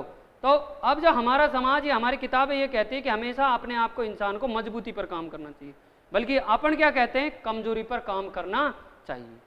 समझे कि नहीं समझा। तो जो कमजोरी पर काम करता है वो मजबूत होता है, और वो कहाँ चला जाता है, फिर चला जाता है एम्स के अंदर नर्सिंग ऑफिसर बन जाता है। और उसकी सैलरी कितनी होती है, 70,000 रुपये। अब 70,000 में कितना तो खाएगी, कितना पहनेगी, किसके साथ घूमेगी, कहाँ तक घूमेगी, जब भी खत्म नहीं। 1 महीने में कितने एप्पल के फ़ोन बदलेगी, हैं, कौन से मॉल, कौन से सोल, कौन से हॉल से जा करके सामान खरीदेगी, कितने महंगा से महंगा खरीद लेने। समझे कि नहीं समझे बात को, ठीक है। फिर भी खत्म नहीं होगा। सिर्फ क्या करना है आपको, 3 घंटे की मेहनत, और मात्र आपके लिए 180 सवाल, और 1980 में से आपको कितने सही करने हैं, 160। समझे कि नहीं समझे? अरे यहाँ ध्यान दे, मेरे से बात कर। 200 नंबर का 20 नंबर जीके के आते हैं। समझे कि नहीं समझे बात को? ठीक है, तो आपका थोड़ा सा डेडिकेशन और थोड़ा सा आपका मेहनत और प्रयास आपको बुलंदियों पर ले जा सकता है, जिसके लिए आप इतना इंतजार कर रहे हो, जिसके लिए आपने 4 साल तक परिश्रम किया है। समझे कि नहीं समझे बात को? दूसरा, यहां तक समझ में आ गया? ठीक है। तीसरा, यदि मैं बात करूं तो एक लड़की है, ठीक है, वो क्या कॉलेज के अंदर पढ़ती है, लेकिन थोड़ी सी क्या है, वो काली है। समझे कि नहीं समझे बात को? मैं किसी भी प्रकार की यहां पर नस्लीय या रंग भेदीय टिप्पणी को आधार मान करके टिप्पणी नहीं कर रहा हूं, मैं सिर्फ शिक्षा के उद्देश्य से इस उदाहरण को उपयोग में ले रहा हूं। समझे कि नहीं समझे बात को? तो वह लड़की क्या थी, थोड़ी सी काली थी, ठीक है, ब्लैक बोलते जिसको, ठीक है। तो अब उसको कोई पसंद नहीं करता था। समझे कि नहीं बात को? ठुकरा के मेरा प्यार इंतकाम देखेगी। समझे कि नहीं समझे बात को? तो वो लड़की क्या थी, ब्लैक थी, या फिर बोलो तो वो अगली थी, थोड़ी गंदी थी, ठीक है। तो अब क्या हुआ कि उसने मेहनत की, पेंटअप किया और कवरअप की। कहाँ चली गई वो? बीएससी नर्सिंग करने। पार्लर नहीं गई। पार्लर जाके क्या होगा, कंपनसेशन होगा, हैं? बीएससी नर्सिंग करने के बाद उसने इतनी मेहनत की कि वो किसके अंदर सेलेक्ट हो गई, एम्स के अंदर सेलेक्ट हो गई एज ए नर्सिंग ऑफिसर। समझे कि नहीं समझे बात को? अब क्या हो गई, इसकी हाई रेट हो गई, डिमांड हो गई मार्केट में। समझे कि नहीं समझे बात को? क्या हो गई, इसकी डिमांड हो गई। तो उसने कंपनसेट किया अपने आप को। पहले जो लोग उसे देखते नहीं थे, आज वो उन लोगों को देखती नहीं है। समझे कि नहीं समझे? पहले जिसके पीछे वो भागती थी, आज वो उसके पीछे भागता है, आज वो उसको नहीं देखती, क्योंकि एम्स में लगने के बाद तो घने घने डायमंड मिल जाते हैं। अरे 70 तेरे आ रहे हैं, 70 उसके आ रहे हैं, और क्या चाहिए? समझे कि नहीं समझे बात? उसका क्या करेगी वो, क्या पता क्या करता है क्या नहीं करता है। समझे कि नहीं समझे बात को? एम्स में रहेगी, 6 घंटे 7 ड्यूटी करेगी, सब कुछ काम करेगी, साथ ही रहेगी। समझे कि नहीं? वो मास्टर मिल गया, तू एम्स में लगे रही, संडे की छुट्टी तू लेकर आएगी, फिर वो लेकर गया संडे की छुट्टी। समझे कि नहीं समझे बात को? ठीक है। तो यहां पर उसने क्या किया, कंपनसेट किया अपने आप को। हमारे साथ एक लड़की पढ़ती थी, उस लड़की की भगवान, मैं बुराई नहीं कर रहा, उस लड़की को भगवान ने उसकी आंख के अंदर स्क्विंट दे दिया थोड़ा सा, ठीक है। तो उसकी स्क्विंट दे दिया और उसके पैरों के अंदर 6 उंगलियां थी, ठीक है, और उसकी गर्दन थोड़ी सी टेढ़ी थी, ठीक है। तो वह लड़की जब पढ़ती थी उस टाइम हमारे वहाँ 40 लड़कों में से 3 ही लड़कियां थी, 37 लड़के थे, ठीक है। तो मैं तो बिल्कुल ही ध्यान नहीं देता इस चीज़ों पे, ठीक है। तो वहाँ पर उस टाइम पर कोई भी उसको इतना, सब उसको नज़रअंदाज करते थे, ठीक है। यह बात उस लड़की को भी मालूम थी, लेकिन लड़की के अंदर एटीट्यूड बहुत था। समझे कि नहीं हुई, जो कि होता है। अब वो लड़की क्या हो गई, CHO में सेलेक्ट हो गई। समझे कि नहीं समझे बात को? अब CHO में सेलेक्ट होने के बाद सब लोग उससे बातें करने लग गए। समझे कि नहीं समझे बात को? और सब लोग उससे अच्छे तरीके से व्यवहार, घर में, परिवार में और सब जगह उससे अच्छे तरीके। पहले वो परिवार वाले सोचते थे कि शादी कैसे होगी इस लड़की की, लेकिन अब उनको चिंता ही नहीं है शादी की, क्योंकि अब कितने आते हैं उसके खाते में, 40,000 रुपये आते हैं। समझे कि नहीं समझे बात को? तो अब उसको टेंशन ही नहीं है। तो उसने कहाँ कंपनसेट किया अपने आप को, कि अपनी उस चीज को पीछे छोड़ते हुए उसने पढ़ाई पर ध्यान दिया, ठीक है। अपनी जो स्ट्रेंथ थी वहां पर ध्यान दिया, अपनी इस वीकनेस को पीछे छोड़ करके, और अपनी स्ट्रेंथ को इसने इतना काम में दिया कि वो अपने क्या कर लिया, उसको पेंटअप कर लिया और कवरअप कर लिया। समझ गए बात को? These are the following are the positive type of defence mechanism which by use by individual client to protect self ego and to adjust in our society.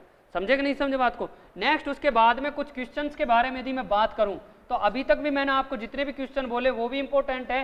Next एक क्वेश्चन मेरे याद आ गया कि एक व्यक्ति है जो क्या है, वो तो बताना तो मेरे को आगे था, लेकिन फिर भी मैं यही बता रहा हूं कि एक व्यक्ति है जिसको क्या डायग्नोसिस हुआ है, डायबिटीज मलाइटस, ठीक है। डायबिटीज मलाइटस आइडेंटिफाई होने के बाद वह नर्स से किसकी डिमांड करता है, रसगुल्ले की या फिर चॉकलेट की। समझे कि नहीं समझे? क्वेश्चन आया हुआ है ये, ठीक है। डिमांड करता है किसकी, चॉकलेट्स की एंड स्वीट्स की। तो पूछ रहा है प्रश्न में कि what type of defence mechanism is use by this client. समझे कि नहीं समझे बात को? What type of defence mechanism is use by this client. तो इस क्लाइंट के द्वारा कौन से टाइप की डिफेंस मैकेनिज्म है जो काम में ली जा रही है। तो यहां पर जो काम में ली जाएगी, ठीक है, मैं बोल रहा हूं मेंटल प्रोसेस पर याद रखना, ठीक है। तो पहला जो यहां पर जो काम में ली जा रही है वो क्या काम में ली जा रही है, आपकी इंटेलेक्चुअलाइजेशन। समझे कि नहीं समझे बात को? जो नहीं सॉरी, पहले का क्या काम में ली जा रही है, आपकी डिनाइल। पहले क्या काम में ली जा रही है, आपकी डिनाइल। डिनाइल का मतलब क्या है, to don't want to accept the reality. समझे कि नहीं समझे बात को? Don't want to accept the reality, यानी कि वो रियलिटी को एक्सेप्ट करना नहीं चाहते, अवॉइड कर रहा है। दूसरा, यदि सेकंड में आपके बात करें, यदि डिनाइल आपके ऑप्शन में ना हो तो आपको क्या करना है, तो आपको वहां पर करना है क्या, इंटेलेक्चुअलाइजेशन। क्या हो गया, इंटेलेक्चुअलाइजेशन। समझे कि नहीं समझे बात को? तो डिनाइल का मतलब क्या होता है, don't want to accept reality, यानी कि किसी भी रूप में रियलिटी को एक्सेप्ट नहीं कर रहा। और इंटेलेक्चुअलाइजेशन का मतलब क्या होता है कि टू द यूज ऑफ, यानी कि ओवर यूज ऑफ रीजनिंग, किसी भी तरीके से मेरे दिमाग में से टेंशन क्या हो जाए, खत्म हो जाए, मेरे दिमाग में एंजाइटी नहीं होनी चाहिए। समझे कि नहीं समझा? तो उसे क्या बोलते हैं अपन, इंटेलेक्चुअलाइजेशन। अब क्लास खत्म हो गई क्या? टाइम कितना हो गया?